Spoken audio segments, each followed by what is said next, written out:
বিসমিল্লাহির রহমানির রহিম। পরম করুণাময় ও অসীম দয়ালু আল্লাহর নামে শুরু।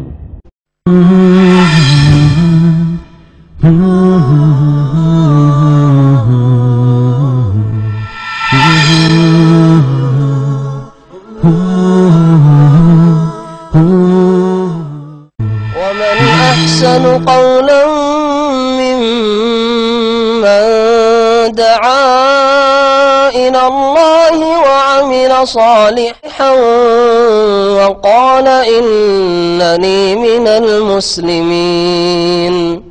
أعوذ بالله من الشيطان الرجيم.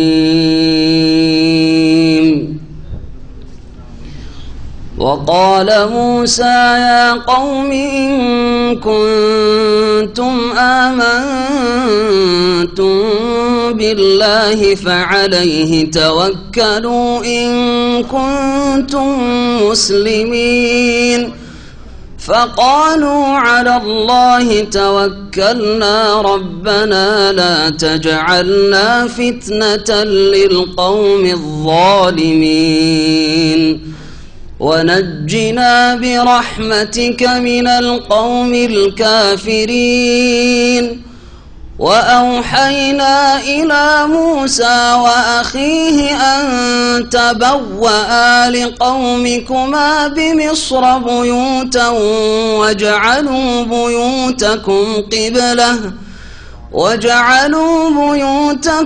قبلة وأقيموا الصلاة وبشر المؤمنين. وقال موسى ربنا إنك آتيت فرعون وملأه زينة وأموالا في الحياة الدنيا ربنا ليضلوا عن سبيلك ربنا اطمس على أموالهم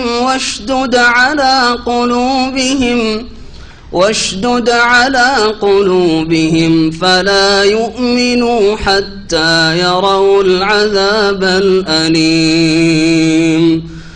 قال قد أجيبت دعوتكما فاستقيما ولا تتبعان سبيل الذين لا يعلمون. وجاوزنا ببني إسرائيل البحر فأتبعهم فرعون وجنوده بغيا وعدوا حتى إذا أدركه الغرق قال آمنت أنه لا إله إلا الذي آمنت به بنو إسرائيل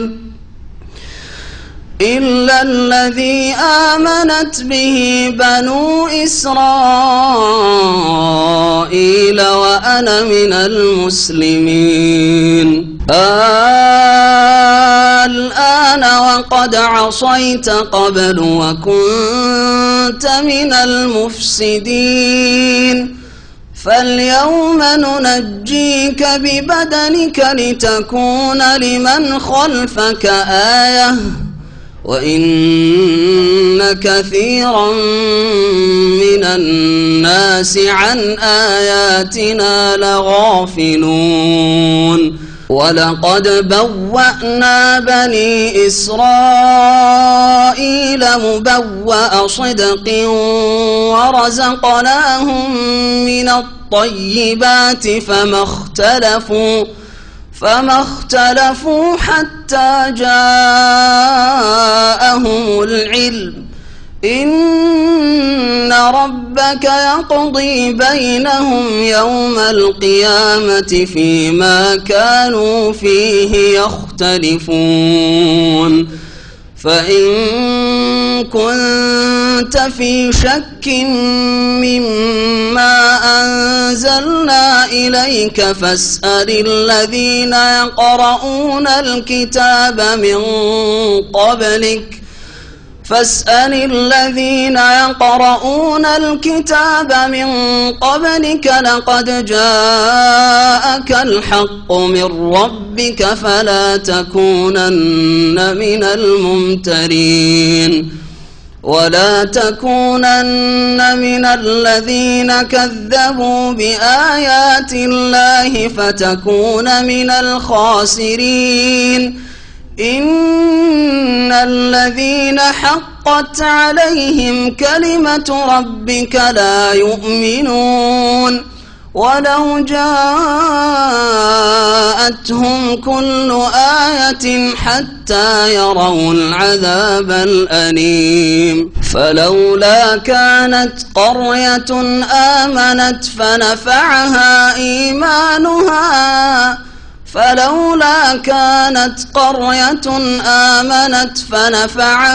إيمانها إلا قوم يونس لما آمنوا كشفنا عنهم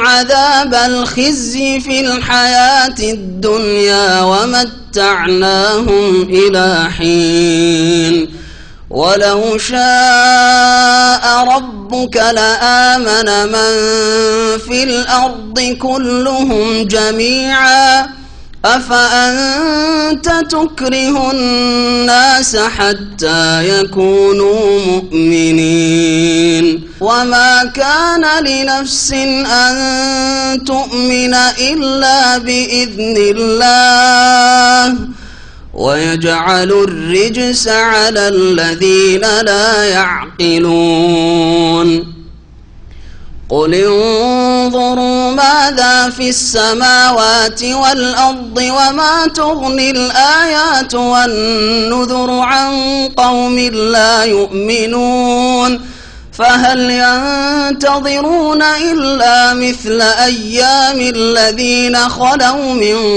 قبلهم قل فانتظروا إني معكم من المنتظرين ثم ننجي رسلنا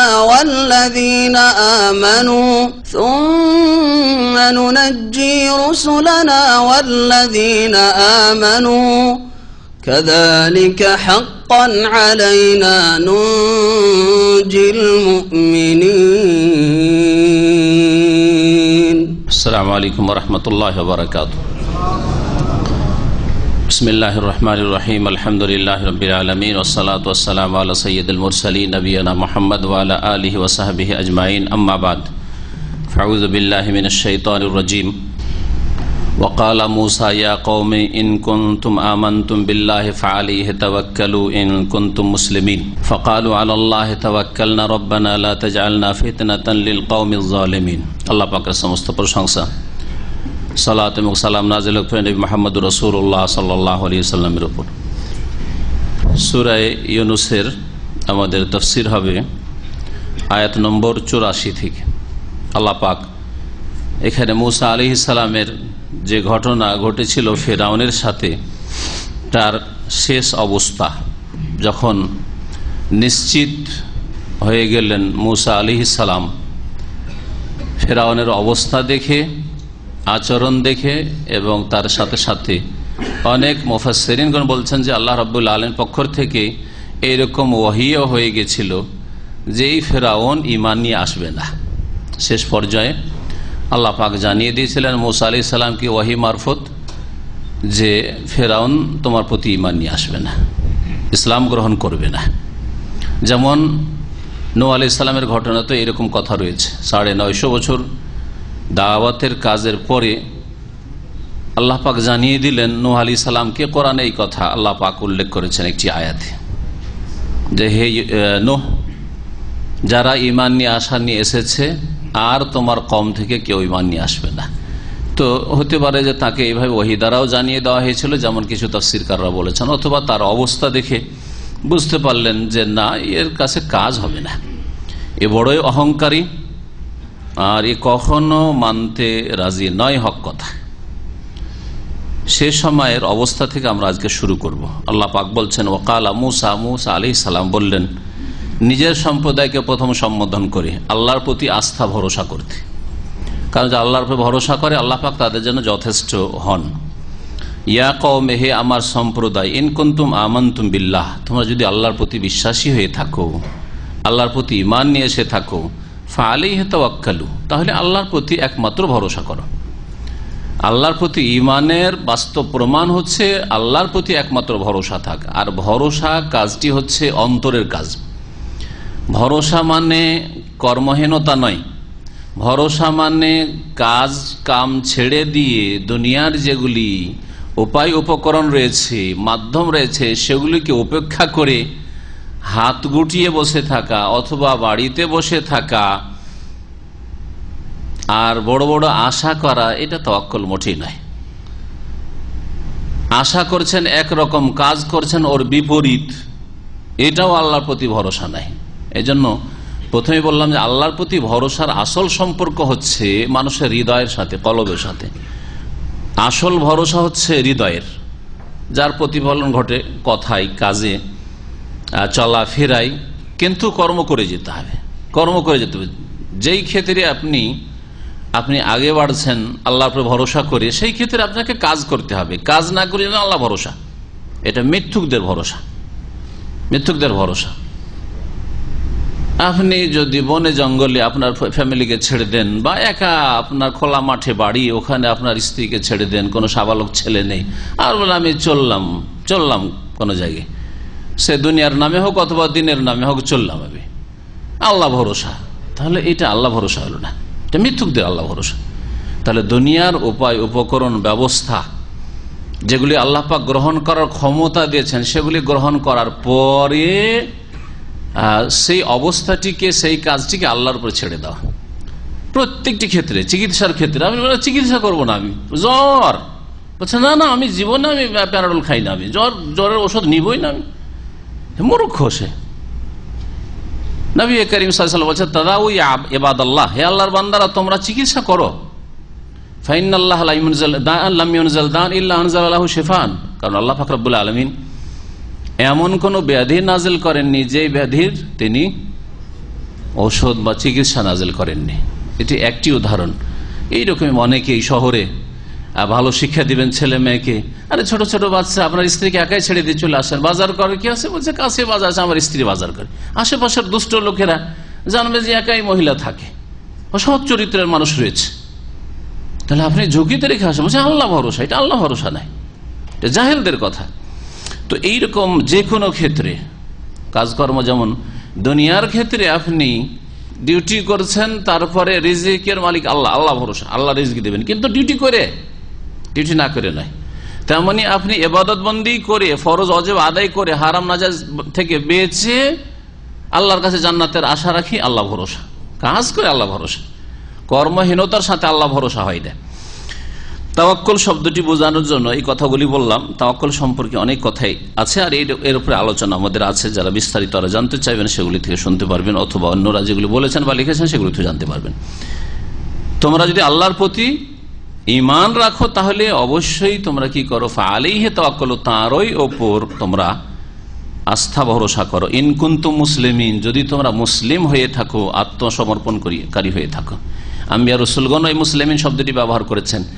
আর আম্বিয়া রাসূলগণের উম্মতরা, দেখেন শেষ উম্মতের কথা এখানে বলেন, মুসা আলাইহিস সালাম উম্মতের কথা বলা হয়েছে, তাদেরকে মুসলিমিন বলা হয়েছে। তাহলে বোঝা যাচ্ছে ইসলাম যেই দিন থেকে আল্লাহ পাক মানুষকে পাঠিয়েছেন, সেই দিন থেকে আল্লাহর মনোনীত দিন হচ্ছে ইসলাম। আদম আলাইহিস সালাম থেকে শুরু করে মানুষের দিন হচ্ছে ইসলাম, এটা সকলের দিন। এই দিনে সকলের অধিকার রয়েছে। সুতরাং এই দিনকে অস্বীকার করে কেউ ইহুদি হয়ে থাকবে, কেউ খ্রিস্টান হয়ে থাকবে, কেউ হিন্দু হয়ে থাকবে, কেউ জৈন হয়ে থাকবে, কেউ বৌদ্ধ হয়ে থাকবে, সেগুলি আসলে দিন নয়। আল্লাহর দিন হচ্ছে ইসলাম। ইন্না দীনা ইনদাল্লাহিল ইসলাম। ফাকালু, তখন তারা বলেছিল, বনি ইসরাইল, মুসার জাতি আলাইহিস সালাম, আলাল্লাহি তাওয়াক্কালনা, আমরা আল্লাহর উপরে আস্থা করলাম। রব্বানা, হে আমাদের প্রতিপালক, লা তাজআলনা ফিতনাতাল লিল কওমিজ জালিমিন, আমাদেরকে জালেম সম্প্রদায়ের উৎপীড়নের পাত্র বানিয়ে দিও না। এখানে ফিতনা মানে আযাব, শাস্তি, জুলম অত্যাচার। জালেম সম্প্রদায় আমাদের জুলম অত্যাচার করবে, এর পাত্র, মানে জুলম করার জন্য শুধু আমাদেরকে পেয়েছে এরকম আমাদেরকে করিয়ে দিও না যে এই ফেরাউনের অনুসারীরা আমাদেরও জুলম চালাবে, এইরকম পরিস্থিতি আল্লাহ তুমি করে দিও না। রব্বানা লা তাজআলনা ফিতনাতাল লিল কওমিজ জালিম, এটি একটি তাফসীর ফিতনার। ফিতনা মানে মানুষ ধোকায় পড়ে যা, প্রতারিত হয়ে যাওয়া। হ্যাঁ, মানুষ ধর্মীয় ফিতনা হোক অথবা দুনিয়ার ফিতনা হোক, ফিতনায় পড়ে যাওয়া, এই অর্থ এখানে করা যেতে পারে, অনেকেই করেছেন। তাহলে কি তাফসীর হবে? তাফসীরটা তখন অন্যরকম হয়ে যাবে। রব্বানা লা তাজআলনা ফিতনাতাল লিল কওমিজ জালিম, আল্লাহ আমাদেরকে জালেম সম্প্রদায় হচ্ছে এই কিবতীরা, ফেরাউন এবং ফেরাউনের অনুসারীরা, এই জালেম সম্প্রদায়ের জন্য আমাদেরকে ফিতনা বানিয়ে দিও না, মানে ওদেরকে পরীক্ষায় ফেলে দিও না। তার মানে ওরা সারা জীবন যদি জুলুম চালাতে থাকে এরকম, আর আমরা সারা জীবন গোলামি করতে থাকি, তো ওরা প্রতারিত হয়ে যাবে, ধোকাই পড়ে যাবে যে আমরাই ঠিক পথে আছি, দেখো আমরাই নেতৃত্ব দিচ্ছি, আমরাই সুখে আছি, আর এরা আমাদের দাসী। এতে ধোকা খেয়ে যাবে, আমাদেরকে এদের জন্য ফিতনার কারণ বানিয়ে দিও না, চিরকাল এদেরকে নেতৃত্বে আর ক্ষমতায় রাখিও না, শক্তিশালী করে রাখিও না। দেখেন তাফসীর আলাদা হয়ে গেল, তাই না? ফিতনা মানে উৎপীড়ন বা জুলম অত্যাচারের পাত্র, আর ফিতনা মানে তাদের জন্য ফিতনার কারণ ধর্মীয় ফিতনা। এই দিনে গ্রহণই করবেন না। কেন গ্রহণ করব? মুসলিমরা সারা জীবন যদি মজলুম হয়ে থাকে, সবসময় যদি মুসলিম মানে তাদের রক্ত সবচাইতে সস্তা হয়, আর তারা যদি সবচেয়ে বেশি তারাই মার খায় অন্যের কাছে, তো এটা কাফেরদের জন্য একটা ফিতনার কারণ। ইসলাম কবুল করতে চাই দেয়, কিন্তু ইসলাম মুসলিম যদি স্ট্রং হয়, ইসলাম যদি শক্তিশালী হয়, তাহলে এটা তাদেরকে আকৃষ্ট করবে, জানারে এরাই সত্য পথে আছে, না হলে দেখো এরা শক্তিশালী কি করে হচ্ছে। হ্যাঁ, এই অবস্থাটাই আল্লাহ পাক তৈরি করে দিয়েছে নবী করিম সাল্লাল্লাহু আলাইহি ওয়াসাল্লামের মাধ্যমে, সাহাবায়ে কেরাম, খুলাফায়ে রাশিদিনের মাধ্যমে, এমনকি উমাইয়া যুগে, আব্বাসী যুগে, এই সবগুলি যুগে ছিল। কিন্তু ধীরে ধীরে যেমনই মুসলিম জাতি তাদের দিন ইসলাম থেকে সরে গেছে, তাওহীদ থেকে শিরকের দিকে চলে গেছে, সুন্নাত থেকে বিদআতের দিকে চলে গেছে, আল্লাহর ফরজ ওয়াজিব থেকে গাফিল হয়েছে, হারামে লিপ্ত হয়েছে, ভোগবিলাসে লিপ্ত হয়েছে, জিহাদ ফি সাবিলিল্লাহ ছেড়ে দিয়েছে, তখন আল্লাহ পাক তাদেরকে লাঞ্ছিত করে দিয়েছে। ফরজ নামাজ মুসলিম পড়ে না, তো আল্লাহ কেন তাদেরকে শক্তিশালী করবেন? এটা ফিতনার কারণ হয়ে গেছে বর্তমান কাফেরদের জন্য, যে মুসলিম বেশি মার খায়, তা কেন ইসলাম গ্রহণ করব? রব্বানা লা তাজআলনা ফিতনাতাল লিল কওমিজ জালিমিন, আল্লাহ আমাদেরকে জালেমদের জন্য ফিতনার কারণ বানিয়ে দিও না। তাদের ঈমান ইসলাম কবুল করে বড় বাধা সৃষ্টি হয়ে গেছে। ওয়ানাজ্জানা বিরহমাতিকা মিনাল কওমিল কাফিরিন, হে আল্লাহ আমাদেরকে পরিত্রাণ দাও কাফের সম্প্রদায় থেকে তোমার রহমতে। ওয়া আওহাইনা ইলা মূসা, আল্লাহ পাক বলছেন মূসা আলাইহিস সালামকে আমি ওহী করলাম, ওয়া আখিহি এবং তার ভাই হারুনকেও, আন তাবাওয়া লিকাওমিকুমা বিমিসরা বুয়ুতান, তোমরা মিসরে তোমাদের জাতির জন্য ঘর তৈরি করো, বাড়ি ঘর তৈরি করো, এদের মিসরে বাড়ি বানাও। এদেরকে আদেশ দেওয়া হয়েছিল যে ফেরাউনের বংশধর কিবতীরা যে এলাকায় বাস করে সে এলাকায় বসবাস করিও না, তোমরা আলাদা হয়ে একটা দিকে বসবাস করো, যাতে করে গোটা এলাকাটাই বা গোটা গ্রাম, গোটা অঞ্চলটা হচ্ছে বনি ইসরায়েলের অঞ্চল।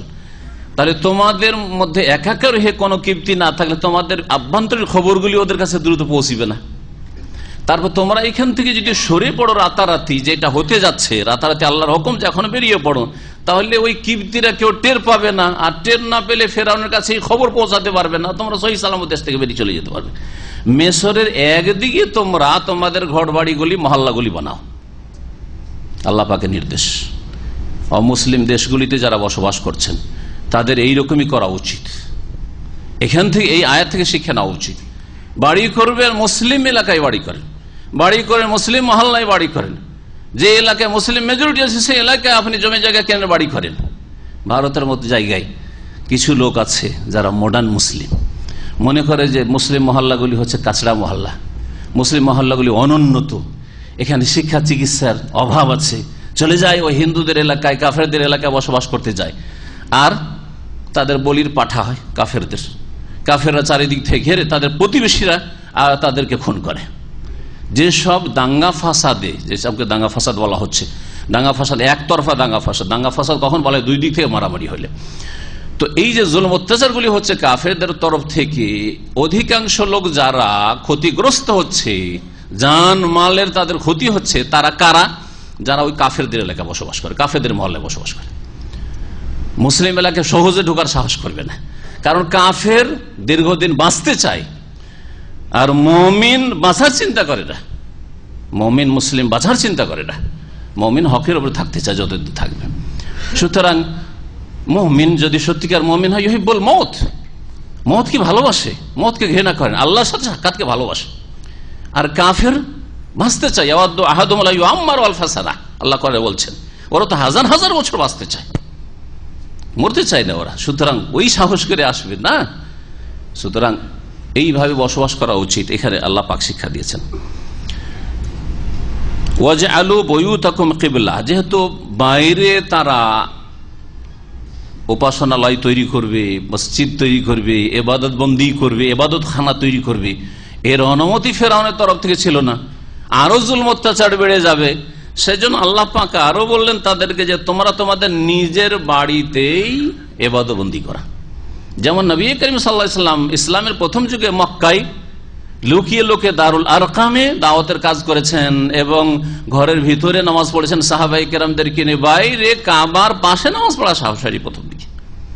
যতদিন পর্যন্ত হামজা রাদিয়াল্লাহু তাআলা আনহু আর ওমর রাদিয়াল্লাহু তাআলা, এই দুই মুজাহিদ, দুই আল্লাহর বলা যেতে পারে আসাদুল্লাহ, যতদিন পর্যন্ত তারা ইসলাম গ্রহণ করে ততদিন পর্যন্ত প্রকাশ্যে নামাজ পড়তে পারেননি, প্রকাশ্যে ইসলামের দাওয়াত দিতে পারেননি।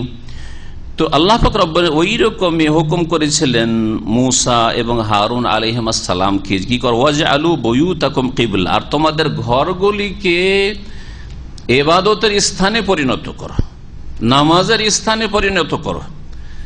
একটি তাফসীর। আর একটি তাফসীর কিবলাতুন মানে তাহলে এখানে মুসাল্লা, কিবলা মানে হচ্ছে মুসাল্লা, মুসাল্লা বানাও, ঘরগুলিকে তোমাদের মুসাল্লা বানাও, প্রেয়ার হল, এখানে নামাজ পড়ো। আর একটি তাফসীর হচ্ছে যে তোমাদের ঘরগুলিকে এমন করে বানাও। দুটো তাফসীর মুফাসসিররা করেছেন, তোমাদের ঘরগুলিকে এমন করে তৈরি করো, ঘর তৈরি করতে বলে আল্লাহ মহল্লা তৈরি করতে বলেন, যে তোমার আলাদা হয়ে ফিরাউনীদের থেকে আলাদা মহল্লা তৈরি করে বসবাস শুরু করো। তোমাদের ঘরগুলিকে কিবলামুখী করে তৈরি করো, মানে এমন করে তৈরি করো যে সবগুলি ঘরে নামাজ পড়লে কিবলা বাইতুল মুকাদ্দাস, তখন কিবলা ছিল বাইতুল মুকাদ্দাস, বনি ইসরায়েলদের কিবলা ছিল বাইতুল মুকাদ্দাস, যেটা নবী করিম সাল্লাল্লাহু আলাইহি ওয়াসাল্লাম সাহাবায়ে কেরামদেরও 16-17 মাস ধরে, 16.5 মাস, এজন্য 16 হাদিসে রয়েছে আর 17 রয়েছে, তার মানে 16 আর অতিরিক্ত আরো 14-15 দিন। তো এই বাইতুল মুকাদ্দাস তাদের কিবলা ছিল। তাহলে ঘরগুলিকে এমন ভাবে তৈরি করো যে কিবলা মুখে তোমরা ঘরে নামাজ পড়বে আর কিবলাও সামনে থাকবে, তোমাদের বাইতুল মুকাদ্দাস সামনে থাকবে, এইভাবে তোমরা নামাজ আদায় করো। ওয়াকিমুস সালাত, আর তোমরা সালাত নামাজ কায়েম করতে থাকো। নামাজের ইতিহাস খুব প্রাচীন। নামাজের ইবাদত আল্লাহ পাককে যে কত ভালো লাগে, আল্লাহ পাকের যে কত নিকটবর্তী হয়ে যায় মানুষ রুকু সেজদাতে, যে আল্লাহ পাক রব্বুল আলামিন শেষ উম্মতে শুধু সালাত নামাজ দেননি, বরং যত আম্বিয়া রাসূলগণ এসেছেন, তাদের অনুসারীরা এসেছেন, তারা সালাত আদায় করে। ওয়াউসানি বিস সালাতি ওয়াজ যাকাত, ঈসা আলাইহিস সালাম বলছেন আমাকে ওসিয়ত আল্লাহ পাক নির্দেশ দিয়েছেন বিস সালাত, সালাতের যাকাতের। এখানে রয়েছে মুসা আলাইহিস সালাম বলছেন, মুসা আলাইহিস সালামকে আল্লাহ পাক বলছেন যে তোমরা কি করো, ওয়াকিমুস সালাহ, তাহলে সালাত কায়েম করো। সালাত বিহীন মুসলিম হইলে, সালাত বিহীন যদি মুসা আলাইহিস সালামের উম্মত না হইতে পারে, তো নবী মুহাম্মদ সাল্লাল্লাহু আলাইহি ওয়াসাল্লামের উম্মত কি করে হইতে পারে, যিনি মেরাজ থেকে 5 ওয়াক্ত সালাত নিয়ে এসেছেন? আর বেনামাজি মুসলমান এদেরকে আল্লাহ কি করে দেবেন? না দুনিয়া দেবেন না আখিরাত দেবেন, আখিরাত থেকে বঞ্চিত, আর দুনিয়ায় গোলামের জীবন, শুধু দুনিয়ার নিয়ামত থেকে বঞ্চিত। ওয়াবাশশিরিল মুমিনিন, এবং মুমিনদেরকে সুসংবাদ দিয়ে দাও। সুসংবাদ, মানুষের সামনে যখন অন্ধকার লাগে, ভবিষ্যৎ উজ্জ্বল মনে হয় না, ভবিষ্যৎ মনে হচ্ছে সংকীর্ণ, রাস্তা সংকীর্ণ, তখন সুসংবাদ মানুষের খুব শান্তি নিয়ে আসে মনে, তাই না? যে যদিও কষ্ট হচ্ছে কিন্তু সামনে আমার জন্য সুসংবাদ রয়েছে, যদিও দুর্গম ঘাটি, চলতে কষ্ট লাগছে, কিন্তু সামনে গেলে প্রশস্ত রাস্তা রয়েছে, একটু কষ্ট করলে সামনে গিয়ে প্রশস্ত রাস্তা রয়েছে। ওয়াবাশশিরিল মুমিনিন। ওয়াকালা মুসা, মুসা আলাইহিস সালাম এখন বদ্দ করছেন, এই মুসা আলাইহিস সালাম শেষ মুহূর্তে বদ্দ করছেন ফিরআউনের উপর। ওয়াকালা মুসা, মুসা আলাইহিস সালাম বললেন রব্বানা, হে আমাদের প্রতিপালক, ইন্নাকা আতাইতা ফিরআউনা ওয়া মালাহু যিনাহ ওয়া আমওয়ালান ফিল হায়াতিদ দুনিয়া, হে আল্লাহ তুমি দান করেছো ফিরআউনকে, ওয়া মালাহু আর তার সভাসদদেরকে, তার দেশের প্রধানদেরকে, যিনাতান শোভা সৌন্দর্য, দুনিয়ার যেগুলি সৌন্দর্যের বিষয়, স্বর্ণ চাঁদি জমি জায়গা বাগান, এগুলি মানুষের সৌন্দর্য দেখতে শোভা লাগে।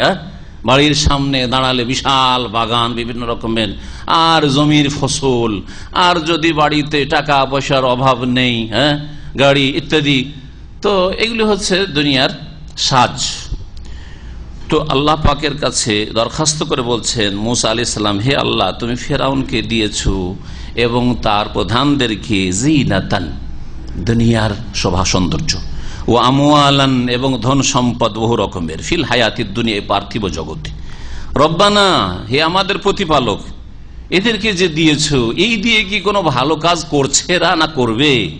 লিয়ুদিল্লু আন সাবিলিক, যার কারণে, এখানে লিয়ুদিল্লু মানে এর পরিণাম স্বরূপ না, যে তুমি কেন দিলে, এই কমপ্লেন নয়, এই অর্থ নয়। এটাকে এখানে বলা হয়েছে, পরিণাম বয়ান করা হয়েছে লাম দিয়ে, লাম আকিবাতের জন্য গ্রামারে। কারণ, যার কারণে কি করছে এরা, যার কারণে লিয়ুদিল্লু আন সাবিলিক, নিজে তো পথভ্রষ্ট আছেই ফেরাউন, তোমার রাস্তা থেকে অন্যদেরকেও পথভ্রষ্ট করছে এরা, এই ফেরাউন এবং ফেরাউনের দেশের প্রধানরা। রব্বানা, সুতরাং হে আমাদের রব, ইতমিস আলা আমওয়ালিহিম, তামস মানে নিশ্চিহ্ন করে দাও, তামস মানে মুছে দেওয়া। নবী সাল্লাল্লাহু আলাইহি সাল্লাম ছবির ক্ষেত্রে কি বলেছেন? আলী রাদিয়াল্লাহু তাআলা বলছেন, আলী, তোমাকে এক কাজে পাঠাচ্ছি, যাও দুটো কাজ করে আসো।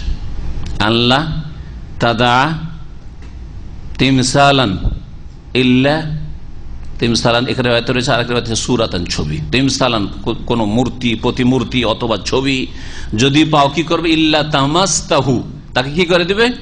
তামস মানে নিশ্চিহ্ন করে দেবে, মুছে দেবে। আর কি বলেছেন? ওয়ালা কবরান মুশরিফান, আর যদি কোনো উঁচা কবর পাও, এই পীরদের কবর, যেগুলিকে মাজার বানিয়ে মুসলিম সমাজের শিরিককারীরা পূজা করছে, এক পূজা করছে পত্তলিকরা, সেটাকে নিশ্চিহ্ন করতে বলেছে রাসূলুল্লাহ সাল্লাল্লাহু আলাইহি ওয়াসাল্লাম, আলী রাদিয়াল্লাহু তাআলা এই কাজে পাঠিয়েছেন শুধু।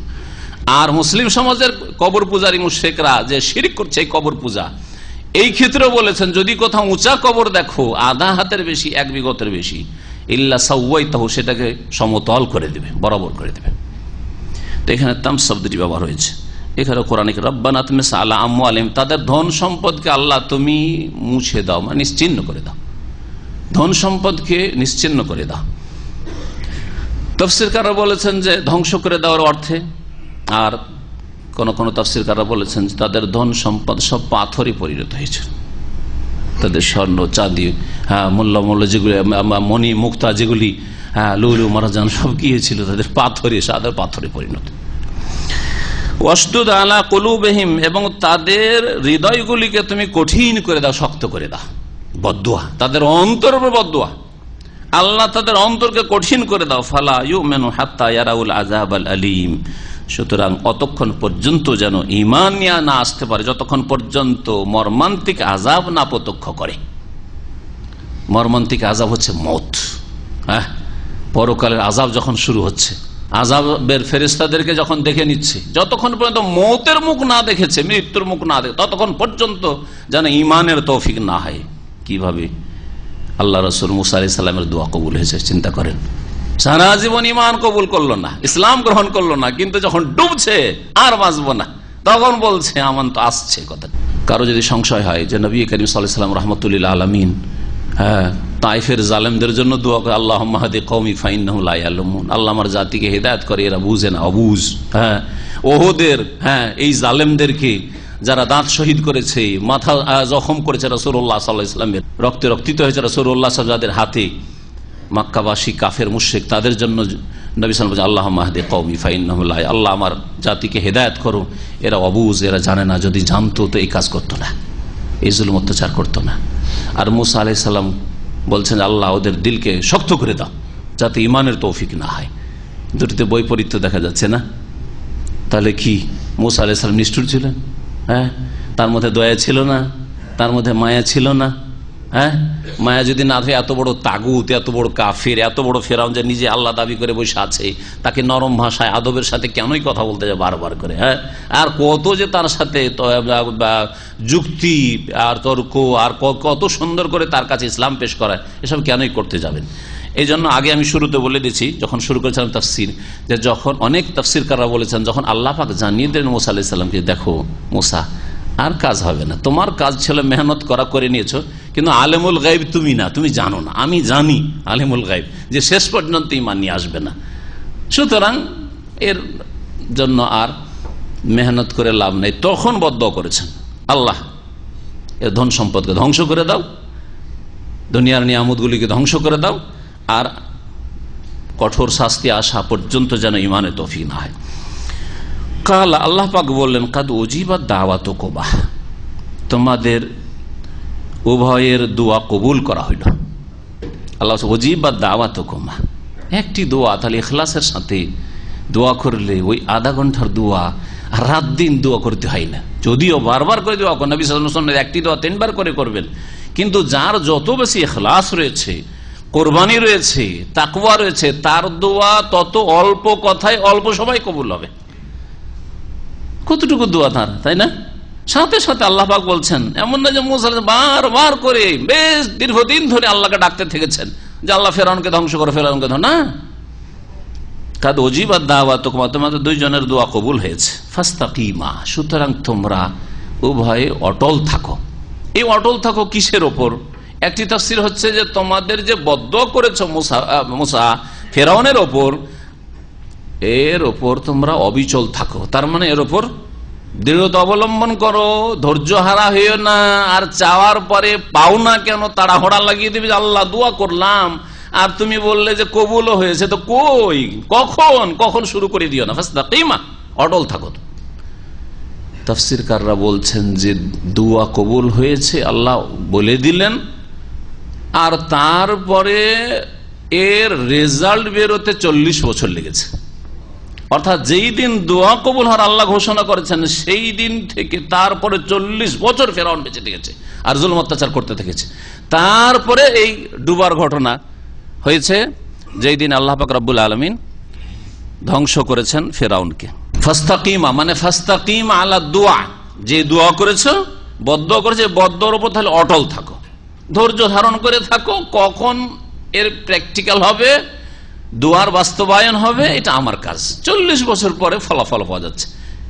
তাহলে আমাদের জন্য কি আম্বিয়া রাসূলগণের সুন্নতটি অনুসরণীয় নয়?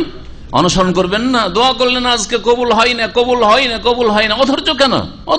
ধৈর্য ধারণ করেন, হতে পারে যে এর ফল আপনারও 20 বছর 30 বছর পরে আসবে। আমাদের 1 বছর পরে আসলে পেরেশান হয়ে যায়। 40 বছর সবর করেছেন আম্বিয়া রাসূলগণ দোয়া করার পরে, অথচ আল্লাহ তাদেরকে জানিয়েও দিয়েছেন যে দোয়া কবুল হয়েছে, আমাদেরকে জানানো হয়নি যে দোয়া কবুল হয়েছে কি হয়নি। ফাস্তাকিম আলা দোয়া। দ্বিতীয় তাফসীর হচ্ছে ফাস্তাকিমা আলা দ্বীনি ওয়াত তাআহ, আল্লাহর আনুগত্যে অটল থাকো, ওয়ালা দাওয়া, দাওয়াতের কাজে অটল থাকো। দোয়া কবুল হয়েছে, কিন্তু তার মানে না যে দোয়া কবুল হয়ে গেছে সেজন্য আর কিছু বলতে যাব না, এ তো ইসলাম কবুলই করবে না, সুতরাং বলতে যাবে না।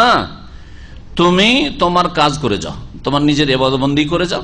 আর যেই দিনের দাওয়াতের জন্য পাঠিয়েছি, আর তাকে দাওয়াতের জন্য পাঠানো হয়েছিল যেমন ফেরাউনের অনুসারী কিপ্তিদের জন্য, তেমনি তাকে বিশেষভাবে পাঠানো হয়েছিল বনী ইসরায়েলদের জন্য, কারণ আগের নবীদেরকে নিজের জাতির জন্য পাঠানো হয়েছিল। মুসা আলাইহিস সালামের ক্ষেত্রে মনে রাখবেন যে আগের আম্বিয়া রাসূলগণ শুধু নিজ জাতির জন্য আসতেন, কিন্তু মুসা আলাইহিস সালাম বনী ইসরায়েলদের জন্য তো এসেছিলেন, তাদেরকে জুলম অত্যাচার থেকে মুক্ত করার জন্য, আর তাদেরকে তরবিয়ত দেওয়ার জন্য, তাদেরকে দিন শিখানোর জন্য।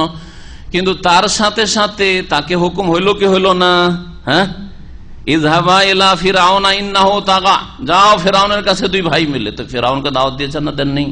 ফেরাউনের যারা দেশের প্রধান ছিল তাদেরকে দাওয়াত দিয়েছেন না দেননি? কিপ্তিদেরকে দাওয়াত দিয়েছেন। তাহলে ওয়ালা তাত্তাবিআন্না সাবিলাল্লাযিনা লা ইয়ালামুন, আর তোমরা ওই সব লোকদের রাস্তার অনুসরণ করিও না যারা অবুঝ, জানে না। আল্লাহ পাক বলেন ওয়ালা তাত্তাবিআন্না সাবিলাল্লাযিনা লা ইয়ালামুন, আর তোমরা ওই সব লোকদের রাস্তার অনুসরণ করিও না যারা কিছু জানে না, যারা অবুঝ। অর্থাৎ যারা অবুঝ তারা অধৈর্য হয়, যারা অবুঝ তারা দিনের উপর অটল থাকে না, কচু পাতার পানির মতো। রমজানে পাকা মুসলিম, আর সওয়াল হয়ে গেলে বেনামাজি, বিভিন্ন ভাবে জড়িয়ে পড়ে। হঠাৎ করে মাশাআল্লাহ ধরে নেতে তাহাজ্জুদ আর কান্না কাটার শেষ নাই, কি চিৎকার করে কান্না রমজানের কিয়ামে আর তারাবিতে আর কুনুতে, আর তাদের জীবন 11 মাস দেখলে ও লজ্জা লাগে যে এরা মুসলমান। মসজিদের কান্না করা, মসজিদ থেকে বেরিয়ে সিগারেট ধরিয়ে দিচ্ছে। আজকে জুমা মসজিদ থেকে বেরিয়ে 25 মিটার হবে, 25 মিটার ধরে সিগারেট খাচ্ছে 2 সুডানি, 2 জন না কয়েকজনের। আশ্চর্য হয়ে গেলাম, সালাম দিতে ইচ্ছা করে গিয়ে দেখলাম সিগারেট হাতে, সালাম দিলাম না, কারণ আমি গুনাহ করা অবস্থায় সালাম দিই না, এটাই আমার ফতোয়া। আর এতে আমি ইনশাআল্লাহ আমি হকের উপর আছি। গুনাহ করা পাপের অবস্থায় কাউকে সালাম দেওয়া মানে তার পাপের সমর্থন করা। সুতরাং যে পাপ করছে ওই সময় সালাম দেওয়া জায়েজ না। ধরেন আজান হয়ে শুধু আজান একামতের মাঝখানে চলতে পারে, হয়তো কেউ বসে আছে, যদিও সেই সময় ঠিক নাই, কিন্তু জামাত হচ্ছে আর বাইরে বসে আছে, বলে সালাম আলাইকুম, কেন সালাম দেবেন তাকে? এই তো বেনামাজি বসে আছে, মুসলিম আর বসে আছে, কি করে? তাহলে মুসলিম নয়, এই জন্য বসে আছে, হয় কাফের, আসলি কাফের, আর না হলে মুসলিমদের মধ্যেকার মুরতাদ কাফেরেরা নামাজে যায় অথচ জামাত হচ্ছে। মহিলাদের মতো তো মাসিক হয় না যে বসে আছে, আরে মহিলা বসে থাকে তো সালাম দেওয়া যাবে, হইতে পারে যে মহিলা মাসিক হয়েছে সেজন্য বসে আছে, কিন্তু পুরুষও কি করে রাস্তায় বসে থাকতে পারে মুসলিম হয়ে? ওয়াজাওয়াজনা বিবানি ইসরাইল আল বাহর, আল্লাহ পাক বলছেন যে আমি পার করে দিলাম বনি ইসরাইলকে সমুদ্র। আল্লাহ কি বললেন, কি পার করলেন? সমুদ্র। আল বাহর বলেছেন, নাহার বলেছেন। নাহার মানে নদ অথবা নদী, বোঝা গেছে। আর বাহার মানে সাগর। তাহলে মুসা আলাইহিস সালাম বনি ইসরাইলকে যে পার করেছিলেন সেটা ছিল কি? সাগর ছিল, সেটা নদ বা নদী ছিল না। আমাদের দেশের বক্তারা যে বলে নীল নদ পার করে মুসা আলাইহিস সালাম আর নীল নদে ফেরাউন ডুবে মরলো, কথা মিথ্যা কিনা? কথা মিথ্যা নয়? কোরআন বলছে মিথ্যা। নাহার ছিল না, সেটা বাহার ছিল।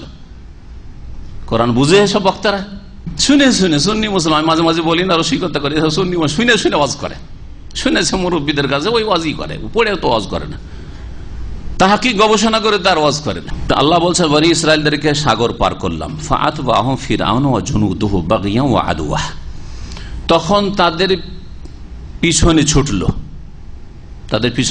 পিছু করলো, পিছন দিক থেকে ধাওয়া করা, পিছনে ছুটলো ফেরাউন এবং ফেরাউনের সেনাবাহিনী, বাগিয়ান ওয়া আদওয়া, সীমালঙ্ঘন করত, ওয়া আদওয়ান এবং বিদ্বেষ বশত, সীমালঙ্ঘন, শত্রুতা আর বিদ্বেষ, অহংকার, এসব নিয়ে, এসব ছিল তাদের গুণ।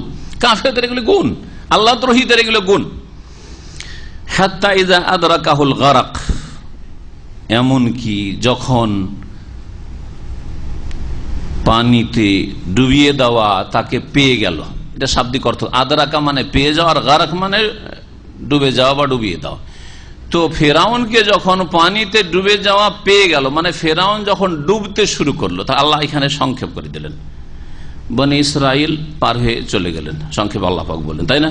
মুসা আলাইহিস সালাম যখন সমুদ্রের কাছে, সেই সমুদ্রটি কি ছিল?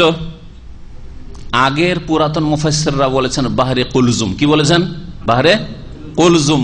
কুলজুম নাম, আগের নাম কি ছিল আর পরের নাম কি হয়েছে, এই দুটো কথা না জানা থাকার কারণে অনেক আলেম সমাজ বললেও ও বাহরে কুলজুম বুঝাইতে পারে না। এক তো ভূগোল বুঝে না অনেকে, যার ফলে বুঝাইতে পারে না। 2 নম্বর কথা, কুলজুম পুরানো তফসিরগুলিতে রয়েছে বাহরে কুলজুম, আরবি পড়লে, উর্দু পড়লে, হ্যাঁ। আর এখন বাহরে কুলজুম বলে কোন নাম খুঁজে পাওয়া যায় না। তাহলে এটা ছিল কি? এটা ছিল কি? যার নাম হয়েছে ইংরেজরা সারা পৃথিবী দখল করার পরে রেড সি, আল বাহরুল আহমার, ওর নাম কি হয়েছে? বাহরে আহমার। কোনটা বাহরে আহমার? লোহিত সাগর যেটা বাংলায়, ওটা কোনটা? জেদ্দা থেকে শুরু, এদিক থেকে, তারপরে একবারে চলে গেল, হ্যাঁ, মিশর পর্যন্ত, বুঝা গেছে? এটা হচ্ছে বাহরে আহমার। আপনি যদি তাবুকে যান, ওখানেও বাহরে আহমারে চাপতে পারবেন। আমরা সাগরে চেপেছি তাবুকের কাছে, তো লোহিত সাগর, এখান থেকে যারা মিশরি, তারা ওই পানিপথে যারা সফর করে মিশরে যায়, তারা ওইভাবে যায়। এ হচ্ছে বাহরে আহমার, লোহিত সাগর। তাহলে লোহিত সাগরের বিশেষ একটা অংশ হয়ে পার করেছিলেন মুসা আলাইহিস সালাম এবং তার সাথী সঙ্গীরা। আর পার করে যখন চলে আসে, মিশর থেকে পার করে সেই ময়দানটা ছিল তিহের ময়দান, খোলা মাঠ, একবারে কিছুই নেই, হ্যাঁ, না বাড়ি, না ঘর, না গাছপালা, কিছুই নেই, এইরকম অবস্থা, রৌদ্র। আল্লাহ পাক তখন বহু নিয়ামত দেওয়া শুরু করলেন তাদেরকে, বসিয়ে, হ্যাঁ, খাওয়াইতে শুরু করল আল্লাহ পাক রব্বুল আলামিন। আল্লাহ পাক রব্বুল বলছেন হাত্তা ইযা আদরাকাহুল গারক, বলছিলাম যে মুসা আলাইহিস সালাম যখন সামনে আসলেন, সামনে এসে সাগর, তখন সাথী সঙ্গীরা কি বলতে লাগলো, মুসা আরে গোলামি করতাম ওই ভালো ছিল। অধৈর্য হয়ে পড়েছে, দুর্বল ইমানের মানুষ অধৈর্য হয়ে যায়, তাই না? কি করলে তুমি, সামনে ঝাঁপ দিলে ডুবে মরবো, আর পিছন দিক থেকে দেখতে পাচ্ছি তাড়া করে এসছে, কয়েক মিনিটের মধ্যে ধরবে। ইন্নালা মুদরাকুন, এখন তো আমরা ধরা খেয়ে যাবো। মুসা আলাইহিস সালাম বলছে কাল্লা, কোশ্চিন কালো না, অসম্ভব, ধরা খেয়ে যাবো। আল্লাহ বলেছেন বেরো, হ্যাঁ তাড়াতাড়ি ভোর রাত্রে বেরিয়ে যাও, আল্লাহ বেরোতে বলেছেন, কি করে ধরা খেয়ে যাবো, অসম্ভব কথা। ইন্না মাইয়া রব্বি, নিশ্চয় আমার সাথে আমার রব আছেন। এটা হচ্ছে খাস আল্লাহর থাকা, খাস বান্দাদের সাথে। গত সপ্তাহে বলেছিলাম খাস ওলি আর আম ওলির কথা বলেছিলাম। হ্যাঁ, আল্লাহর সাথে থাকাও দুই রকম, আম ভাবে থাকা আর খাস ভাবে থাকা। যেটা বুঝাইতে গেলে লম্বা সময় লাগবে। খাস ভাবে থাকা মানে আল্লাহর তৌফিক রয়েছে, হেফাজত রয়েছে, সুরক্ষা রয়েছে, মদদ রয়েছে আল্লাহ পাক রব্বুল আলামিনের সবকিছু, আর আল্লাহর জ্ঞান তো রয়েছে, পরিবেষ্টন, এটা সকলের জন্য রয়েছে। আল্লাহ কাফেরকেও পরিবেষ্টন করে রয়েছেন, কাফের সাথে পরিবেষ্টনের দিক থেকে, জ্ঞানের দিক থেকে, ক্ষমতার দিক থেকে কাফের সাথে আছেন, অসতের সাথে আছেন, কিন্তু অসতের সাথে আল্লাহ হেফাজতের দিক থেকে নেই, আল্লাহ পাক রব্বুল আলামিন তৌফিকের দিক থেকে নেই, আল্লাহ মদদের দিক থেকে নেই। কিন্তু মুসা আলাইহিস সালামের সাথে ইন্না মাইয়া রব্বি, আমার সাথে আমার রব আছেন, তৌফিক দেবেন, শক্তি দেবেন, রাস্তা খুলবেন, সাহায্য করবেন, জি হেফাজত করবেন। ইন্না মাইয়া রব্বি সাইহাদিন, অচিরেই তিনি আমাকে রাস্তা দেখাবেন। সাথে সাথে আল্লাহর হুকুম হলো, রাস্তা করো, মারো লাঠি, আনিদ্রে বিআসাকাল বাহার, তোমার লাঠি যে রয়েছে মুজিজার লাঠি, সমুদ্রে মারো। আর 12টা বংশ ছিল, কার? ইসরাইল। কার নাম ছিল বলেছিলাম? ইয়াকুব আলাইহিস সালামের। ইয়াকুব আলাইহিস সালাম এক ছেলের নাম বলেন তো দেখি, নবী যিনি, ইউসুফ আলাইহিস সালাম। ইউসুফ আলাইহিস সালামের আপন ভাই কয়জন? ওরা দুইজন। হ্যাঁ, আর 10 ভাই ও 7 ভাই, ঠিক না? তাহলে টোটাল কত হইল? এ 12 ভাইয়ে 12টা বংশ হয়ে গেছে মুসা আলাইহিস সালামের জামানা। আস্তে আস্তে একই বংশ, ওই বংশেরই লোকেরা, 12 বংশ, ওখান থেকেই 12 বংশ। 12টি বংশ যেহেতু, আর একে অপরের, এক বংশ আর এক বংশের ঘাটে পানি খেতে যাবে, আর এক বংশের রাস্তা দিয়ে নামবে, ঝগড়া হইতে পারে। আল্লাহ বলেন তোমাদের 12 বংশের জন্য 12টি রাস্তা, 12টি রাস্তা, জি 12টি রাস্তা। এইভাবে আল্লাহ পাক তাদেরকে নিয়ামত দান করেছেন। বনি ইসরাইলকে আল্লাহ পাক ফাদ্দালনাহুম আলাল আলামিন, শ্রেষ্ঠত্ব আল্লাহ পাক দান করেছেন উম্মতে মুসলিমার পূর্বে, শেষ নবীর উম্মতের পূর্বে আল্লাহ পাক তাদেরকে সবচেয়ে শ্রেষ্ঠ জাতি বলে আখ্যায়িত করেছেন। কিন্তু তারা যখন তাদের অযোগ্যতা প্রমাণ করেছে, আল্লাহর দিন থেকে সরে গেছে, তাদেরকে অযোগ্য প্রমাণ করে দিয়ে আল্লাহ পাক কুনতুম খায়রা উম্মাহ বলে ঘোষণা করেছে উম্মতে মুসলিমার ক্ষেত্রে। উম্মতে মুসলিমা যখন আল্লাহর দিন থেকে সরে গেছে, তখন আল্লাহ পাকের আযাব আসা শুরু হয়েছে। আল্লাহ পাক রব্বুল আলামিন কি বলছেন? রাস্তা করে দিলেন।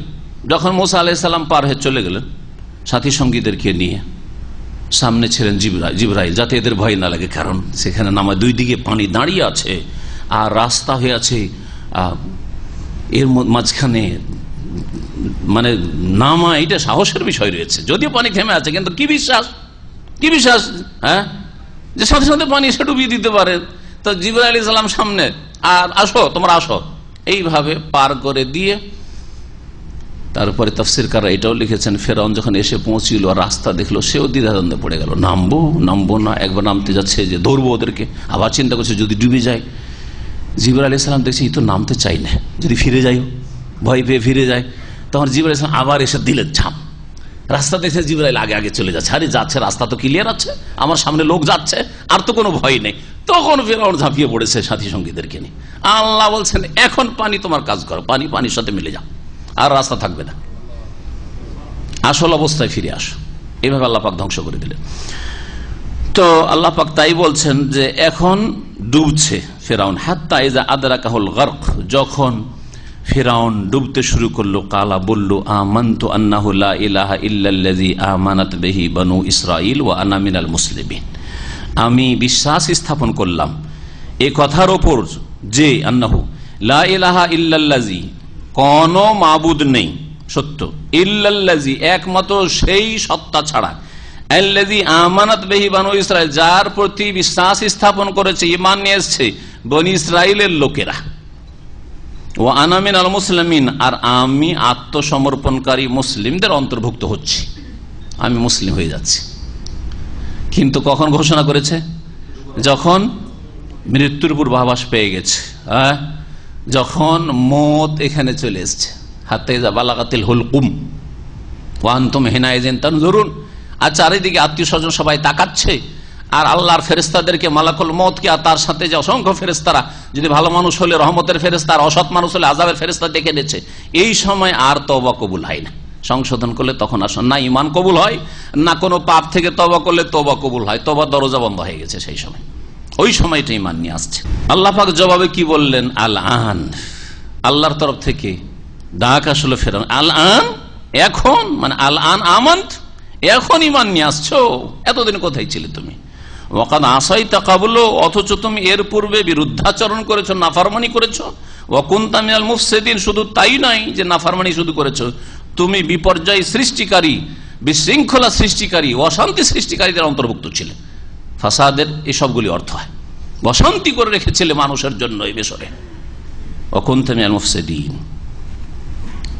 তাফসীরকাররা বলছেন যে ফিরাউন আমানতু আন্নাহু লা ইলাহা ইল্লাল্লাহ, কেন লা ইলাহা ইল্লাল্লাহ কেন বললো না ফিরাউন? ফিরাউন লা ইলাহা ইল্লাল্লাযী আমানাত বিহি বানু ইসরাঈল, ওই এলাহর প্রতি ঈমান নিয়ে আসছে যে এলাহর প্রতি ঈমান বনি ইসরাইল নিয়ে এসেছে। লা ইলাহা ইল্লাল্লাহ কেন বললো না সে? দুই দল তাফসীর দুই রকম ভাবে বুঝেছেন। আল্লামা জাযাইরি তার একটি তাফসীর আছে, মদিনা মসজিদ নববীতে আমাদের যুগে আমরা যখন ছাত্র ছিলাম তখন তার ধারাবাহিক তাফসীর হতো, যেটা সেটা এখন কিতাবের আকারে 4-5 খণ্ডে এসেছে। ওতে তিনি লিখেছেন একরকম কথা, কিন্তু অধিকাংশ তাফসীরে অন্যরকম লিখেছেন। দুই রকমটাই বলছি। তিনি বলছেন যে যদি এই ফিরআউন আমানতু আন্নাহু লা ইলাহা ইল্লাল্লাযী আমানা বিহি বানু ইসরাঈল, যে আল্লাহকে মানে, যে এলাহকে মানে, সেই এলাহকে আমি মানি। আল্লাহ বলেন এলাহ মাবুদ, যে উপাস্যকে মানে সেই উপাস্যকে আমি মানছি, এ কথা না বলে লা ইলাহা ইল্লাল্লাহ যদি বলতো তাহলে আল্লাহ হয়তো তাকে কি করতো, তার ঈমান কবুল করত। কিন্তু তার মধ্যে এখন অহংকার আছে, এখন অহংকার আছে। এলাহ বলে পরে বলতে পারে জানো আমি তো না না আসমানের খোদা, আসমানের এলার কথা তুমি বলছো, মোসা ওকে তো মানি না, বনি ইসরাইল যাকে মানে, এইরকম কথা তিনি বলেছেন। কিন্তু অন্যান্য তাফসীররা এই কথা বলছেন, আর অন্য কোনো তাফসীরে এই কথা পাওয়া যাচ্ছে না। আল্লাহু আলাম, তার এটি ব্যক্তিগত মত, আমি দেখেছি অন্য কি আর তার সাথে আছেন কিনা। কিন্তু অন্যরা বলেছেন যে না, লা ইলাহা ইল্লাল্লাহ না বলে লা ইলাহা ইল্লাল্লাযী আমানাত বানু ইসরাঈল বিহি আমানাত বিহি বানু ইসরাঈল, বনি ইসরাঈল যে এলাহকে মানে সেই এলাহর প্রতি ঈমান নিয়ে আসছে, এই জন্য বলেছিল ফিরআউন।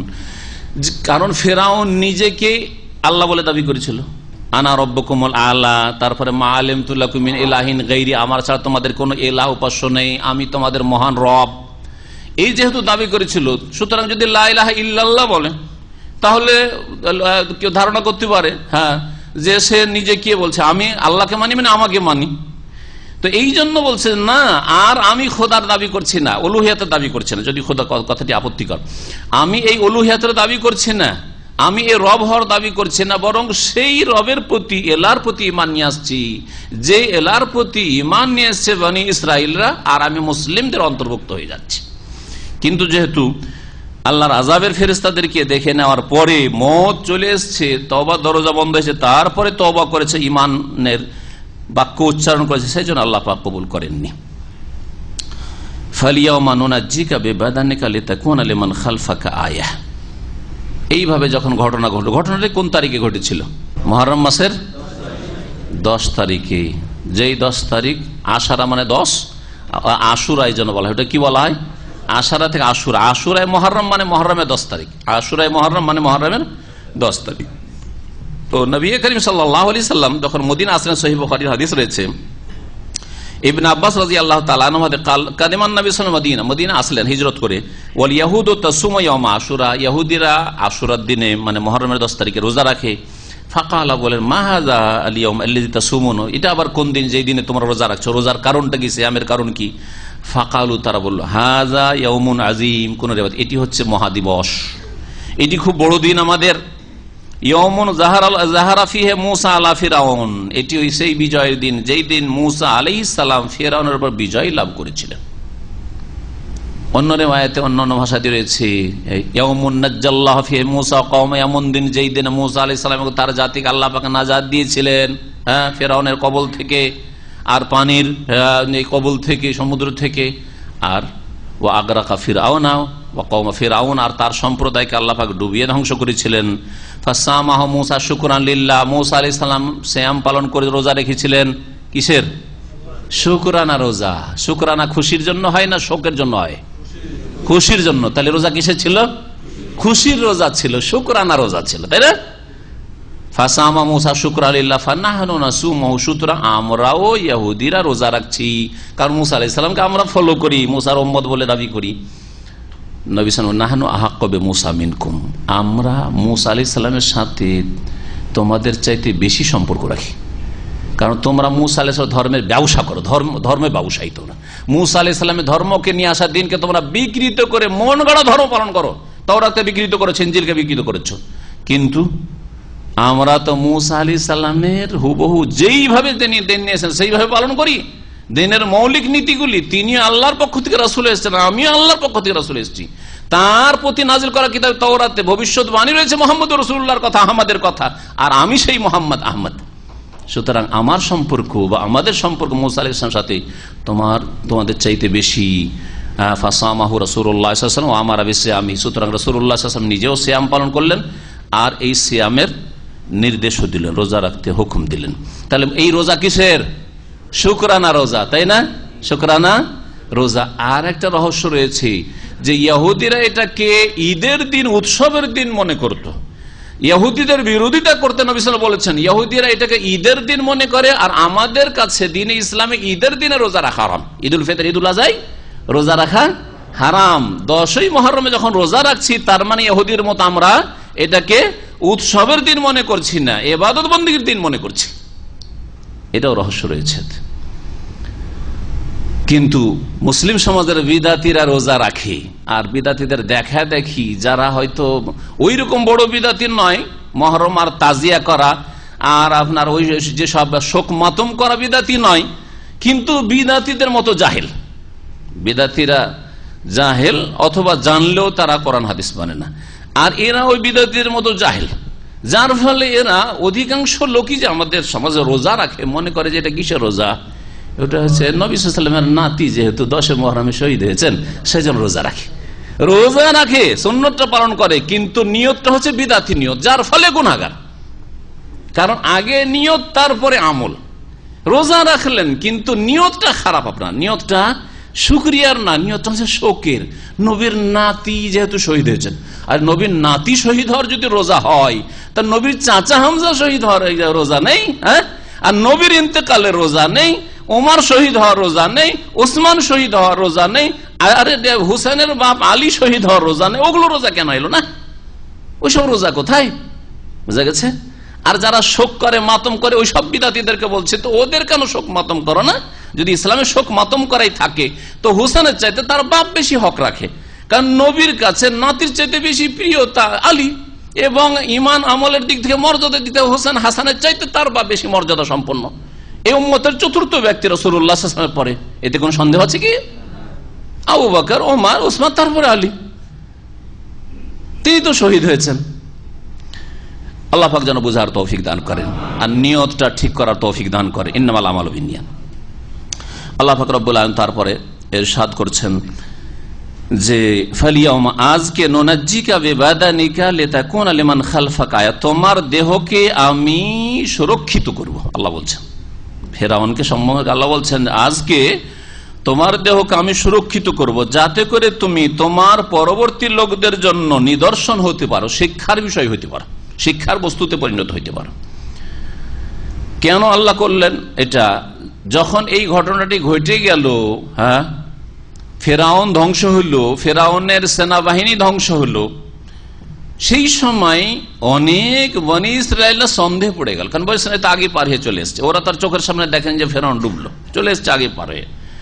বনি ইসরায়েলের ভিতরে এখন আতঙ্ক ঢুকে আছে আর সন্দেহ ঢুকে আছে যে কি জানি মুসা আলাইহিস সালাম বলছেন যে ফেরাউন ধ্বংস হয়েছে, ডুবে, কি জানি কোথাও যদি আবার ফেরাউন বেঁচে থাকে। এমন জুলম অত্যাচার চালিয়েছে এই জালেম, যে জালেমের নাম শুনলে ভয় লাগে, এই ভয় ঢুকে আছে। হয় না? হয় না? আর ছোট কালে আমাদের ছোট বাচ্চাদেরকে চুপ কান্না করলে চুপ করাবার জন্য আমাদের আঞ্চলিক ভাষায় বাঘবুড়ির ভয় দেখাইতো। বাঘবুড়ি, নেকড়া নেকড়া নেকড়া নেকড়ার ভয় দেখাইতো। জীবনে নেকড়া দেখুনি, কিন্তু এই ভয় চুপ, যতই কান্না করুক বাচ্চা। বোঝা গেছে?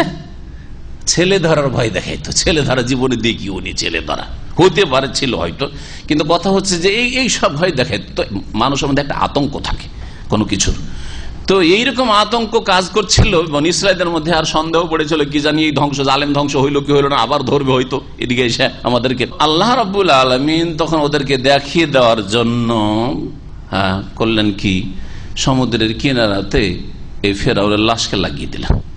বনী ইসরাইল সচক্ষে দেখে তারপরে বিশ্বাস করলো যে হ্যাঁ, ফেরাউনকে তোরা চিনত, ফেরাউনকে তারা চিনত যে এটাই ফেরাউন, আর ফেরাউনের দেহ সুরক্ষিত আছে, যে এই ফেরাউন এই জুলুম অত্যাচার করতো, এর গোলামি করেছে, আমাদের মহিলাকে দাসী বানিয়ে এই জালেম রেখেছিল।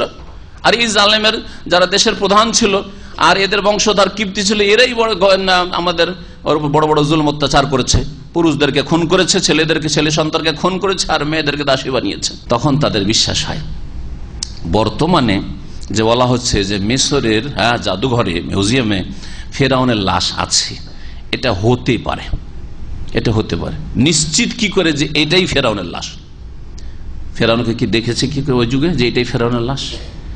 সুতরাং জাদুঘরওয়ালারা যদি ফেরাউনের নামে আর কোন লাশ রেখে দিয়ে এটাই ফেরাউনের লাশ করে, তো আপনার আমার বোঝার কিছু আছে নাকি? এই কথা কেউ কোনোদিন শোনায়নি, শুধু হুচুকে শুনছেন যে ফেরাউনের লাশ তো আছে মিশরের জাদুঘরে। কিন্তু এই যে সময়টা মুসা আলাইহিস সালামের যুগ থেকে আজ পর্যন্ত, ফেরাউনের ধ্বংস থেকে শুরু করে, আপনার কাছে নিশ্চয়তা কি? কোরআনে কি বলা হয়েছে মিশরের জাদুঘরে যেটা আছে ওটা হচ্ছে ফেরাউনের লাশ? একথা কোরআনে বলা হয়নি। বুঝতে পেরেছেন কথা? জি হ্যাঁ, আল্লাহ পাক দেখিয়ে দিয়েছেন বনী ইসরাইলদেরকে যে এই যে ফেরাউনের লাশ দেখো মারা গেছে, এই কথা এখানে কোরআনে বলা আছে, এর বেশি বলা হয়নি। তবে আমি অস্বীকার করতে বলছি না, আর অস্বীকার করছি না, হতে পারে। তাফসীরকাররা এইভাবে যারা কোরআন সুন্নাহর তাফসীর করেছে তারা এইভাবে লিখেছেন, হতে পারে যে এটা ফেরাউনের লাশ, আবার নাও হতে পারে। ওয়া ইন্না কাসীরাম মিনান নাস আন আয়াতিনা লাগাফিলুন, আর নিঃসন্দেহে অধিকাংশ মানুষ আমার নিদর্শনাবলী থেকে অনবহিত হয়ে রয়েছে, উদাসীন হয়ে রয়েছে। ওয়ালাকাদ বাওয়ানা বনী ইসরাঈল মাওয়াসিদিন, বনী ইসরাঈল এখন নিরাপদ স্থানে চলে গেল, তিহের মাঠে। আর ওই বড় জালেম নেই, ধ্বংস হয়ে গেছে। বড় জালেমের সেনাবাহিনীর তাও ধ্বংস হয়ে গেছে। আল্লাহ পাক রব্বুল আলামিন এখন ওদেরকে মর্যাদা দান, মর্যাদার কথা উল্লেখ করেছেন, বড় উঁচু মর্যাদা দান করলেন, ওদেরকে পবিত্র রিজিক দান করলেন। সামনে যখন খোলা মাঠে নতুন জায়গায় যদি খালি হাতে মানুষ পৌঁছে, কি খাবে, কোথায় বাস করবে, কত রকমের মানুষের প্রয়োজন, খাদ্যের প্রয়োজন, পানীয়র প্রয়োজন, তারপরে আপনার রৌদ্র থেকে, বৃষ্টি থেকে বাঁচার জন্য তার ব্যবস্থার প্রয়োজন, ঘরবাড়ির প্রয়োজন, এতগুলি প্রয়োজন, এছাড়া বহু প্রয়োজন, বস্ত্রের প্রয়োজন, বহু প্রয়োজন রয়েছে। আল্লাহ পাক বলছে তাদের সম্পর্কে, ওয়ালাকাদ বাওয়ানা বনী ইসরাঈল, আর নিঃসন্দেহে আমি বাসস্থান দান করেছেন বনী ইসরাঈলকে, মুবাওয়াসিদিন, বড় ওয়ালাকাদ বাওয়ানা বনী ইসরাঈল, আর নিঃসন্দেহে আমি বাসস্থান দান করেছিলাম বনী ইসরাঈলকে, মুবাওয়াসিদিন। মুবাওয়াসিদিন মানে মাকামা সিদকিন, সিদক মানে এখানে যেমন এর আগে তাফসীরে অন্য জায়গায় বলছে মাকআদে সিদকিন এসছে, মানে উচ্চ মর্যাদায়। উচ্চ মর্যাদায় এদেরকে আমি অধিষ্ঠিত করেছিলাম বা প্রতিষ্ঠিত করেছিলাম। এখানে বনী ইসরায়েলকে আমি প্রতিষ্ঠিত করেছিলাম উচ্চ মর্যাদায়, এই অর্থ করেন, ভাব অর্থ। বনী ইসরায়েলকে আমি উচ্চ মর্যাদায় প্রতিষ্ঠিত করেছিলাম। ওয়ারাযাকনাহুম মিনাত তাইয়্যিবাত, এবং তাদেরকে পবিত্র পবিত্র সুন্দর সুন্দর রিজিক দান করেছিলাম। পবিত্র, প্রথম পবিত্র রিজিক হওয়ার জন্য শর্ত হচ্ছে হালাল রিজিক, হালাল। আর তারপর রুচিকর খাদ্য, সম্মানজনক খাদ্য পানীয়, সুখের জীবন, যেগুলি শরীর স্বাস্থ্যের জন্য ক্ষতি করে না, এগুলি হচ্ছে তাইয়্যিবাত, পরিবেশের জন্য ক্ষতি করে না। আল্লাহ পাক রব্বুল আলামিন এইসব দান করেছিলেন। বললেন আচ্ছা, এই কথাগুলি কোনখানকার জন্য? সমুদ্র থেকে নাজাত পাওয়ার পরে তিহের ময়দানের ঘটনা, নাকি তার পরবর্তীকালের ঘটনা? এই ক্ষেত্রে তাফসীরকারদের দুটি মত হতে পারে। প্রথম কথা এখান থেকে শুরু করা যাক, কারণ এই কথা বলা হয়নি যে অমুক জায়গায়, সুতরাং দুটোকে শামিল। তারা এই বনী ইসরাইল প্রথম তো গেলেন ওই ময়দানে, আর ওই ময়দানে যাওয়ার পরে আল্লাহ পাক রব্বুল তাদেরকে বললেন এখন তোমাদেরকে বাইতুল মুকাদ্দাস বিজয় করতে হবে। ওখানে জালেম শক্তি নেতৃত্ব দিচ্ছে, তাদের বিরুদ্ধে তোমাদের জিহাদ করতে হবে। ও জিহাদে আর রাজি হলো না, উড়তেই থাকলো 40 বছর ধরে ওই তেহের ময়দানে। কিন্তু ওই ময়দানে থাকাকালীন বহু নিয়ামত আল্লাহ দিয়েছেন, যে নিয়ামতগুলো সূরা বাকারাত রয়েছে। সূরা বাকার আয়াত নম্বর 57-60 এই আয়াতগুলি পড়বেন, যে আয়াতগুলি তো রয়েছে যে ওয়াজাল্লালনা আলাইহিমুল গামাম, রৌদ্র থেকে বাঁচার জন্য আল্লাহ পাক কি করলেন, মেঘমালা দিয়ে ছায়ার ব্যবস্থা করলেন। ওয়ানজালনা আলাইহিমুল মান্না ওয়াস সালওয়ার, তাদের জন্য খাদ্যের জন্য মান্না এবং সালওয়ার খাবার, একরকম ছোট ছোট পাখি, হ্যাঁ, আর এক ধরনের হালুয়ার মতো। সকালবেলা ভোরে ভোরে চারিদিকে পড়ে আছে, পাখির অভাব নেই আর ওই হালুয়ার অভাব নেই। এই খাদ্য আল্লাহ পাক, ফ্রির খাদ্য, কোনো মেহনত করতে হয় না, খাবার আল্লাহ দিলেন। ওইদিকে হ্যাঁ রৌদ্র থেকে বাঁচার জন্য ব্যবস্থা, খাদ্যের ব্যবস্থা। আর পানি লাগবে, পানি কোথায়? আল্লাহ বললেন যে মুসা পানি লাগবে তো পাথরে মারো, আর পাথরে 12টা বাড়ি মারো, আর 12টা ঝর্ণা প্রবাহিত হয়। 12 বংশের জন্য 12টি ঝর্ণা। ওয়াকাত্তানাহুম ইসনাতে আশারাত আসবাতান, অন্য জায়গায় রয়েছে যে ইসনাতে আশারা আইনান, হ্যাঁ, ঝর্ণাধারা আল্লাহ পাক প্রবাহিত করে দিল তাদের জন্য 12টি। সেখান থেকে পানি, তাজা পানি, কত ফ্রেশ পানি তাদের জন্য আল্লাহ পাক ব্যবস্থা করে দিলেন। এইসব নিয়ামত আল্লাহ দিলেন। এগুলি রাযাকনাহুম মিনাত তাইয়্যিবাত, এবং মর্যাদা সম্পন্ন জীবন প্রতিষ্ঠিত করলেন আল্লাহ রাব্বুল আলামিন তাদেরকে। ইকামতের দিন মানে যদি ক্ষমতা দখল করা হইতো তো মূসা আলাইহিস সালাম দ্রুত আবার সেই লোহিত সাগর পার করে মিশরে যেতেন, আর যাওয়ার পরে মিশরের গদিতে বসতেন না? পার্লামেন্ট দখল করতেন না? করেছেন? কোন আয়াতে প্রমাণ আছে মিশরে ঘুরে গেছেন? হ্যাঁ, কোন একটি হাদিসে প্রমাণ আছে যে মূসা আলাইহিস সালাম ফিরে গেছেন? তাহলে মূসা আলাইহিস সালাম তার দিন প্রতিষ্ঠা একামতের দিনে সাকসেস নন, তাহলে নাউজুবিল্লাহ তাদের কাছে। যারা একামতের দিন মানে রাষ্ট্রীয় ক্ষমতা দখল করা বোঝায়, মূসা আলাইহিস সালাম তাদের কাছে কি অসম্পূর্ণ ধর্ম পালন করে গেলেন, হ্যাঁ, বৈরাগ্যের ধর্ম পালন করে গেলেন। আসলে একামতের দিনই করলেন না, নামাজ পড়ে একামতের দিন হইল না, রোজা রেখে একামতের দিন হইল না, আর দিনের খেদমত করে একামতের দিন হইল না, সৎ আমল করে একামতের দিন হল। একামতের দিন মানে ক্ষমতা হাতে পেতে হবে, ওরা ভোগ বিলাস করছে, আমাদের ছেলে মেয়েকে ভোগ বিলাস করতে হবে। আউযুবিল্লাহ, এই ব্যাখ্যা একবার মিথ্যা ব্যাখ্যা। এই ব্যাখ্যা বলছি যে আজকে থেকে 60-70 বছর আগে, 1400 বছরের ইতিহাসে মুসলিম উম্মাই জানতো না। ভালো করে শুনে রাখেন, 60-70 বছর আগে এই দুটো ব্যক্তির আগে, যে এই দুটো ব্যক্তির দুটো তাফসীর রয়েছে, আর এর আগে অনেকবারই বলা হয়েছে, আর এর বেশি নাম বলার প্রয়োজন নেই। তার আগে এই ভুল ব্যাখ্যা করে দিয়ে, অপব্যাখ্যা করে মুসলিম জাতিতে এমন হইচই করা হয়েছে যে একামতের দিন কেউ করতে পারেনি। এই জন্য গবেষক ওলামারা বলেছেন যে যিনি এই ব্যাখ্যা করলেন তিনি তো পাকিস্তানে একামতের দিন করতে পারলেন না। তিনি তাজদীদ ও ইহয়ায়ে দ্বীন একটা বই রয়েছে, ইসলামী রেনেসাঁ আন্দোলন, বাংলায় অনুবাদ নাম দিয়েছে। আসল বইটা উর্দু বইটার নাম হচ্ছে তাজদীদ ও ইহয়ায়ে দ্বীন। তাতে সিরিয়াল লিখেছেন মুজাদ্দিদ কারা। মুজাদ্দিদ কারা হইতে পারে, সবগুলিকে অসম্পূর্ণ। ওমর ইবনে আব্দুল আজিজ অসম্পূর্ণ, এই সেই করতে করতে আসলে ইবনে তাইমিয়া অসম্পূর্ণ কাজ। ইবনে তাইমিয়া ক্ষমতা দখল করতে পারেননি, ইবনুল কাইয়্যিম পারেননি, মুহাম্মদ বিন আব্দুল ওয়াহাব খানিকটা করেছেন, কিন্তু তাতেও কিন্তু করে দিয়ে, আর তারপরে চাইলেন যে এটা হয়তো ফিট হবে তার উপর, কিন্তু তিনিও সাহেব মাশাআল্লাহ পাকিস্তানে কিছুই করতে পারলেন না। মানে তারা যে ব্যাখ্যা ইসলামে করছেন সেই হিসাবে কিছু করতে পারলেন না। কয়েকটা সিট পেয়েছেন গণতন্ত্রের কুফরি পদ্ধতিতে গিয়ে, আর তারপর সেগুলো নিশ্চিহ্ন হয়ে হারিয়ে গেছে। হ্যাঁ, সেগুলো হারিয়ে গেছে। ঠিক একামতের দিনের এইগুলো ব্যাখ্যায় তো তাদের কাছে ব্যাখ্যা হচ্ছে যতক্ষণ পর্যন্ত গদি দখল না করতে পারছে ততক্ষণ পর্যন্ত ফুল মুজাদ্দিদ হচ্ছে না, সংস্কারক হতে পারছে না। সেই জন্য সবগুলি বলছেন অসম্পূর্ণ মুজাদ্দিদ সবগুলি। তাজদীদ এনে তিনি এই ব্যাখ্যাটা নিয়ে এসেছেন।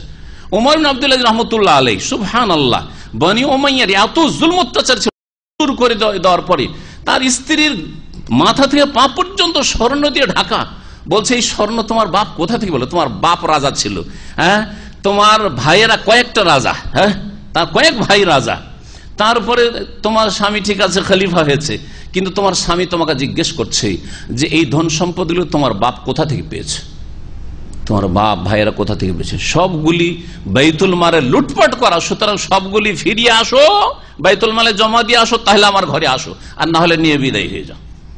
ফাতেমা তার স্ত্রীর নাম, হ্যাঁ, ফাতেমা বিনতে আব্দুল মালিক বিন মারওয়ানের মেয়ে বলছে আমি স্বামীকে চাই, সব চাই না, বাইতুল মালে জমা দিয়ে আসেন। তারপরে তার সম্পর্কে বলছে যে তিনি যেহেতু ওই বংশসূত্রে মুলুকিয়াত মানে রাজতন্ত্রের মাধ্যমে যেহেতু তিনি খলিফা হয়েছেন, সেই জন্য তিনি পূর্ণাঙ্গ মুজাদ্দেদ হইতে পারলেন না। নাউজুবিল্লাহ, সব কথা লিখেছে। তো নিজে যে স্বপ্ন দেখছেন যে আমি ফুল মুজাদ্দেদ হব, তাও তো হইতে পারলেন না পাকিস্তানে। তো এখন পর্যন্ত তার লিখনী হিসাবে কেউ মুজাদ্দেদ হইতে পারেনি, ফুল মুজাদ্দেদ। আর আম্বিয়া রসুলগণ কেউ একামতের দিন করতে পারেননি, আর করেননি, তারা সুযোগ পেয়েও করেননি। মুসা আলাইহিস সালাম সুযোগ পেয়েও করেননি তাদের কাছে। আল্লাহ পাক যেন সহি কথা বুঝার তৌফিক দান করেন। আর যেন কাউকে এই ক্ষেত্রে যেন শয়তানে না ধরে। কোরআন হাদিসের কথা বুঝার চেষ্টা করবেন। কথা বুঝছেন?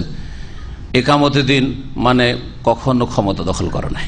একামতের দিন মানে তৌহিদ, উলুহিয়াত, রুবুবিয়াত, আসমা, সিফাত। আর তারপরে যখন আল্লাহ পাক কাউকে নেতৃত্বে পৌঁছে দেবেন, তার জন্য একামতের দিনের একটা অংশ, তার জন্য, ওই শাসকের জন্য, তার জন্য তার একটা দিক তৌহিদ রুবুবিয়াতের একটা দিক, যে আল্লাহর রুবুবিয়াত যদি প্রতিষ্ঠিত করতে হয় তা আল্লাহর বিধান মোতাবেক দেশ পরিচালনা করতে হবে, সেটা উপেক্ষিত নয়, কিন্তু তার জন্য। আর সকলকে রাস্তায় বেরোতে হবে, সুতরাং নারীদেরকে বেরোতে হবে। আর নারীদেরকে বের করার জন্য আমাদের জন্য অমুক দেশ আদর্শ, এগুলি ভুল ইসলামের ব্যাখ্যা। গোমরাহ করেছে জাতিকে, দেশের মুসলিম মহিলাদেরকে গোমরাহ করেছে, রাস্তায় নামিয়ে দিয়ে। আল্লাহ পাক রব্বুল বলছেন উত্তম রিজিক দিলেন। বলছিলাম যে একটা অবস্থা তো ওই ময়দানের অবস্থা হইল, ঠিক না? আরো যে আল্লাহ কত নিয়ামত তাদেরকে দিয়েছেন, কিন্তু তাতে কি তারা ধৈর্য ধরলো? ধৈর্য আর আগে বলছে যে ডেলি এসব খাবার খেতে পারবো না, বসে বসে খাওয়াইলে এরকমই হয়, তাই না? ডেলি খাবার খেতে পারবো না, কি লাগবে? পেঁয়াজ লাগবে, রসুন লাগবে, শাকসবজি লাগবে, এই লাগবে, সেই লাগবে। রবের কাছে চেয়ে খাবে, খেটে খেতে হবে। আল্লাহ বলছেন খেটে খেতে হবে। তাহলে তারপরে বলছে আদাস খাবে, ডাল খাবে, বিভিন্ন রকমের মাসাল, পেঁয়াজ খাবে, রসুন খাবে, এই মশলা খাবে, এইসব খাবে। আল্লাহ বলছেন খাবে, যাও দেখুন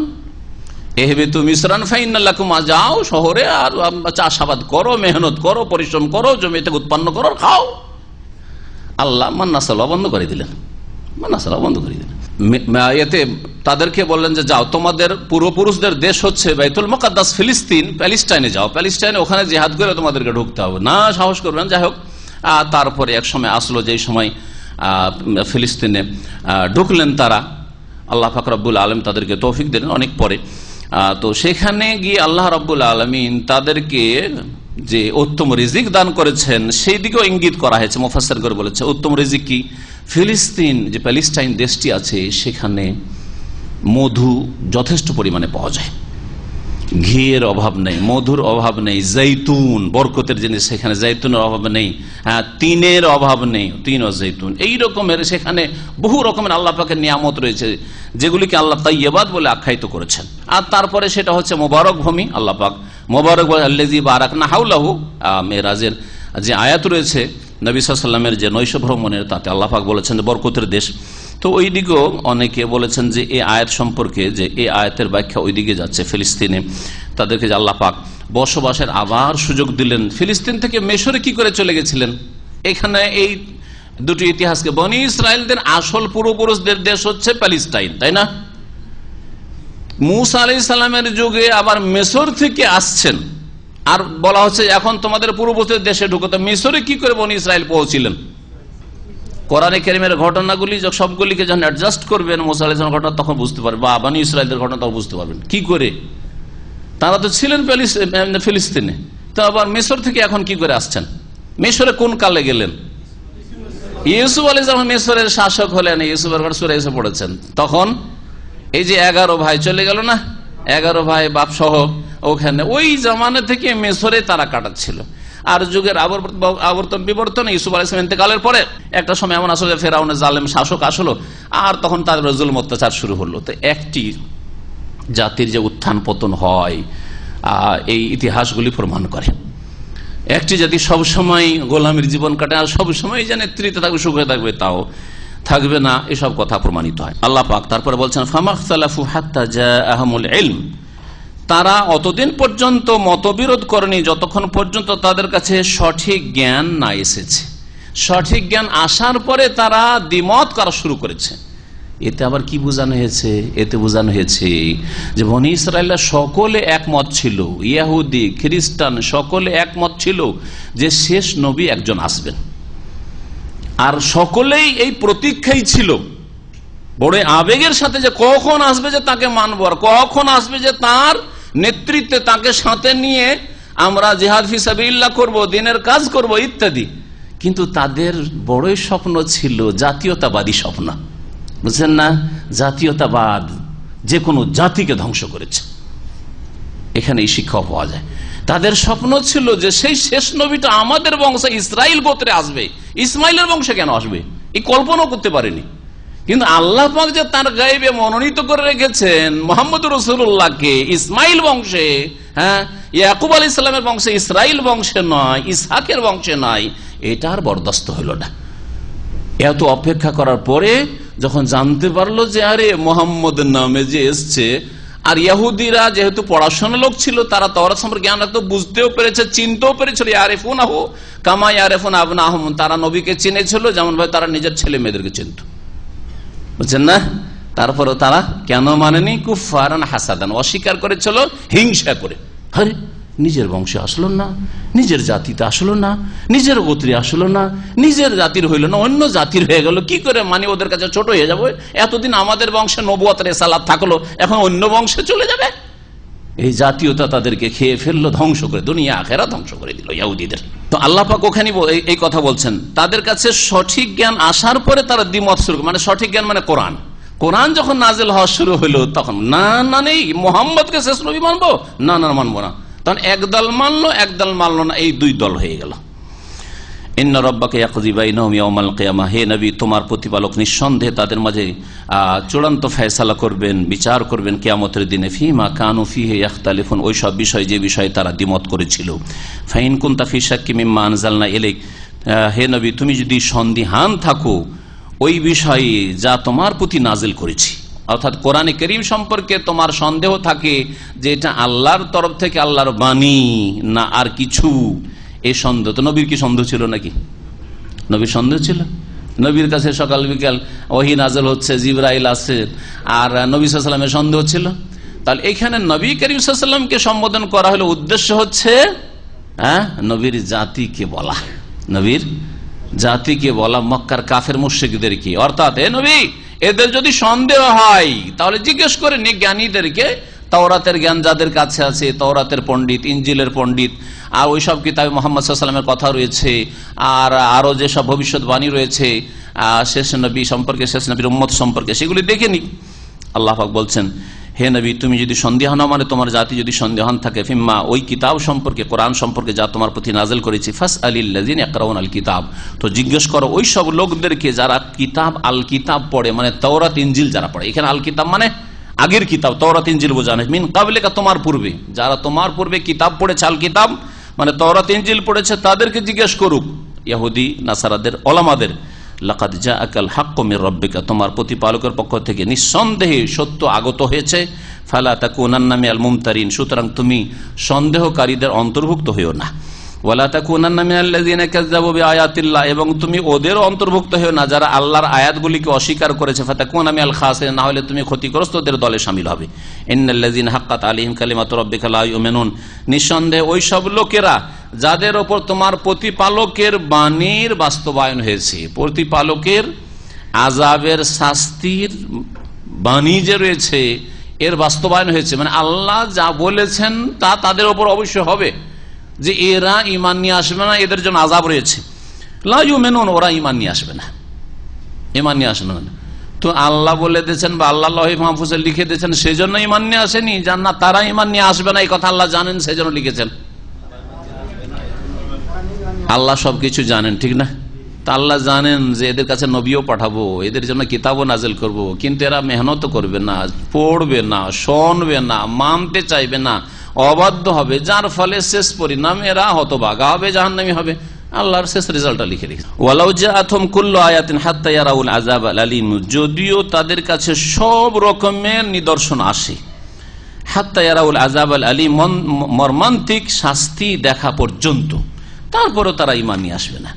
ফালাউলা কানাত কারিয়াতুন আমানাত ফানাফাহা ঈমানুহা ইল্লা কওমা ইউনুস লাম্মা আমানু কাশাফনা আনহুম আযাবাল খিজয়ি ফিল হায়াতিদ দুনিয়া ওয়া মাত্তানাহুম ইলা হিন। আয়াত নম্বর সূরা ইউনূসের ৯৮। এই ৯৮ নম্বর আয়াতে ইউনূস আলাইহিস সালামের কথা উল্লেখিত হয়েছে। এই আয়াতে যে ইউনূস আলাইহিস সালামের কথা উল্লেখ করা হয়েছে সেই জন্য এই সূরার নাম হচ্ছে সূরা ইউনূস, নামকরণ হয়েছে এই আয়াতের জন্য, বা এই আয়াতে ইউনূস আলাইহিস সালামের কথা যে উল্লেখ করা হয়েছে জন্য। আল্লাহ পাক বলছেন এই আয়াতে যে এমন কোন জাতি পৃথিবীতে আসেনি যেই জাতি আযাব দেখে নিয়েছে, আল্লাহর দুনিয়ার আযাব, আসমানি বা জমিনি আযাব তাদের ধ্বংসের, আর তারপরে সে আযাব শাস্তি দেখে নেওয়ার পরে যদি তওবা করে তো তাদের তওবা কবুল হয়েছে, এমন কোন জাতি পৃথিবীতে আসেনি। কারণ তখন কি হয়, তওবা দরজা বন্ধ হয়ে যায়। একমাত্র ব্যতিক্রম হচ্ছে, স্বতন্ত্র বিষয় হচ্ছে ইউনূস আলাইহিস সালামের জাতির কথা। তো ইউনূস আলাইহিস সালামের জাতিকে আল্লাহ পাক তার বিশেষ রহমতে বা তাদের, আল্লাহ পাক অন্তর্যামী মানুষের, তাদের অন্তর অবস্থা দেখেছেন। আল্লাহ পাক রব্বুল আলামিন তাদেরকে এই মর্যাদা দান করেছেন যে তাদের তওবা আল্লাহ কবুল করেছেন। এই বিষয়টি এখানে আল্লাহ পাক উল্লেখ করেছেন। মানুষের মওতের সাথে দরজা বন্ধ হয়ে যায় কিসের? সংশোধনের তওবার দরজা বন্ধ হয়ে যায়। আর দরজা বন্ধ হবে সারা পৃথিবীর সমস্ত মানুষের সামনে যখন কিয়ামত চলে আসে, পশ্চিম দিক থেকে সূর্য উঠে যাবে। এই দুটো হচ্ছে তওবার দরজা যে বন্ধ হয়ে যাবে। ফালাউলা কানাত কারিয়াতুন আমানাত, লাউলা শব্দটি আরবি গ্রামারে হারফে তাহজিজ, উৎসাহিত করার জন্য বলা হয়। ফালাউলা কানাত কারিয়া, কোন জনপদ এমন কেন হয়নি যে ঈমান নিয়ে আসতো? আমানাত, জনপদ ঈমান নিয়ে আসতো। জনপদ কি করে ঈমান নিয়ে আসবে? মানে একটি গ্রাম, একটি অঞ্চল, একটি দেশ। তো জনপদ বলতে কি বোঝানো হয়? জনপদের অধিবাসী বোঝানো হয়। আমরাও নিজের বাকভঙ্গিমায় অলংকার পূর্ণ কথাই ব্যবহার করে থাকি। হ্যাঁ, এই গ্রামটি খুব খারাপ, বলি না, এই এলাকাটা খুব খারাপ, হ্যাঁ, এই রাস্তা খুব খারাপ, এখানে কিন্তু চুরি ডাকাতি হয়। তো রাস্তা চুরি ডাকাতি করে নাকি? হ্যাঁ, এই এলাকার লোকেরা, তাই না? তো ওই রকমই এখানে বলে ফালাউলা কানাত কারিয়া আহলু কারিয়া। আহল শব্দটি এখানে উজ্জ্বরেছে, তাহলে অর্থ আপনার আসল রূপে চলে আসবে। এমন কোন জনপদের অধিবাসী কেন হয়নি আমানাত, যারা ঈমান নিয়ে আসতো, ফানাফাহা ঈমানুহা, এমন সময় ঈমান নিয়ে আসতো যে তাদের ঈমানটা তাদের কাজে আসতো, এই সময় ঈমান নিয়ে আসতে হইতো। কিন্তু যদি এই ঈমানটা এমন সময় নিয়ে আসে যখন আর ঈমান কাজে আসে না। অন্য আরেকটি আয়াত আল্লাহ পাক উল্লেখ করেছেন কখন, এটা আসেন সূরা মুমিনে রয়েছে আয়াতটি, যে যখন মানুষের মৃত্যুর সময় চলে আসে, লা ইয়ানফাউ নাফসুন ঈমানুহা লাম তাকুন আমানাত মিন ক্বাবলু আও কাসাবাত ফি ঈমানি খায়রা। এখন পর্যন্ত ঈমান নিয়ে আসেনি, আর যদি মওতের লক্ষণ দেখে নেওয়ার পর ঈমান নিয়ে আসে তাহলে তাদের ঈমান কাজে আসে না। ইল্লা কওমা ইউনুস, তবে ইউনুস আলাইহিস সালামের জাতি, ইউনুস আলাইহিস সালামের জাতি ধ্বংসের লক্ষণ দেখে নেওয়ার পরে তারা যখন তওবা করলো খালেস অন্তরে, লাম্মা আমানু, যখন তারা ঈমান নিয়ে এসেছিল, কাশাফনা আনহুম আযাবাল খিজয়ি ফিল হায়াতিদ দুনিয়া, তাদের থেকে আমি দূরীভূত করে দিয়েছিলাম লাঞ্ছনাকর শাস্তিকে পার্থিব জগতে, ওমাত্তানাহুম ইলা হিন, আর নির্দিষ্ট কালের জন্য বা নির্ধারিত কালের জন্য তাদেরকে আমি ভোগের সামগ্রী দান করেছিলাম। কিছু কাল তাদেরকে দুনিয়াতে ভোগের সামগ্রী দান করেছিলাম। ইউনুস আলাইহিস সালামের ঘটনা সংক্ষেপে বলবেন। ইউনুস আলাইহিস সালামের দেশ ছিল ইরাকের মুসেল, আল মুসেল এলাকা। আল মুসেলের পাশে নিনওয়া নামক প্রাচীন যুগে একটি জনপদ ছিল বা গ্রাম ছিল, এলাকা। এখানে এই জাতিটা বসবাস করত। ইউনুস আলাইহিস সালামকে আল্লাহ পাক পাঠালেন নবী করে এই জাতির উদ্দেশ্যে। নিনওয়া ওর অধিবাসীদের জন্য, এরা মূর্তি পূজা করত, মুশরিক ছিল, আর বিভিন্ন পাপে তারা জড়িয়েছিল। যেন মুশরিকরা যে কোনো পাপ করতে পারে, যখন আল্লাহর প্রতি ঈমান দুর্বল হয়ে যায় তখন বিভিন্ন পাপ তখন মানুষ। ইউনুস আলাইহিস সালামের যুগটা সম্পর্কে মুফাসসির যারা গবেষক তারা বলেছেন যে এটা খ্রিস্টপূর্ব 800 বছর, অর্থাৎ ঈসা আলাইহিস সালামের যুগের 800 বছর পূর্বের ঘটনা। তাই এখন চলছে কত সাল? 2015 সাল, তার সাথে আরো 800 বছর লাগে, তাই না? 2800 বছর, জি কাছাকাছি 3000। ইউনুস আলাইহিস সালাম তাদেরকে দাওয়াত দিলেন, দাওয়াত দেওয়ার পরে তারা মানল না। বিরক্ত হয়ে পেরেশান হয়ে বললেন যে আল্লাহর আযাব তোমাদের উপর আসবে। কোন একটা দিনের কথা বললেন যে আল্লাহর আযাব খুব শিগগির তোমাদের উপর আসবে।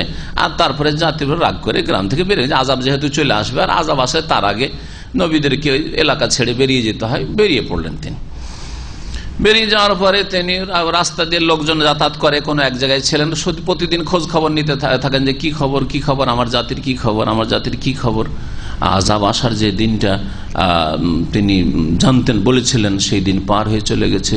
জানতে পারলেন যে এমন একটা দিন ছিল যেই দিন আকাশ একবারে আল্লাহর আযাব দেখা দিয়েছে মেঘমালার মতো, আর তাদের আযাব আসবে। এইরকম অবস্থা বুঝতে পেরে জাতির লোকেরা, তারা নারী পুরুষ শিশু সবাই মিলে, এমনকি তাদের গবাদি পশু সবগুলোকে নিয়ে মাঠে গিয়ে আল্লাহর কাছে খুব কান্নাকাটি। এগুলো তাফসিরের কথা, করেন আয়াতে নেই, তাফসির মুফাসসিরিন বলেছেন তাফসিরে। তারা খুব কান্নাকাটি আল্লাহ পাকের কাছে করলো, খুব দোয়া করলো। আল্লাহ পাক তাদের তওবা কবুল করলেন আর তাদের আযাবকে দূর করে দিলেন। তারা সকলে ঈমান নিয়ে আসলো। জানতে পারলেন ইউনূস আলাইহিস সালাম, খবর নিতে থাকেন প্রতিদিন, যারা পথিক ওদের কাছ থেকে যে অমুক গ্রামের কি খবর, বলছে তারা তো সব মুসলমান হয়ে গেছে, সব মুমিন হয়ে গেছে, সব ঈমান নিয়ে আসছে। তো ইউনূস আলাইহিস সালামের জন্য চলে আসাটা ভালো ছিল, আল্লাহ পাক এটা পছন্দ করেছে। যখন জাতি ঈমান নিয়ে আসে, যে উদ্দেশ্যে তুমি এসেছো, তুমি চলে আসো। ইউনূস আলাইহিস সালাম বললেন যে একটা কথা ওদেরকে বলেই দিয়েছি যে তোরা ধ্বংস হবি, আর আমি কি করে ওখানে যাবো, আর যাবো না, আমি ওই গ্রামে আর যাবো না।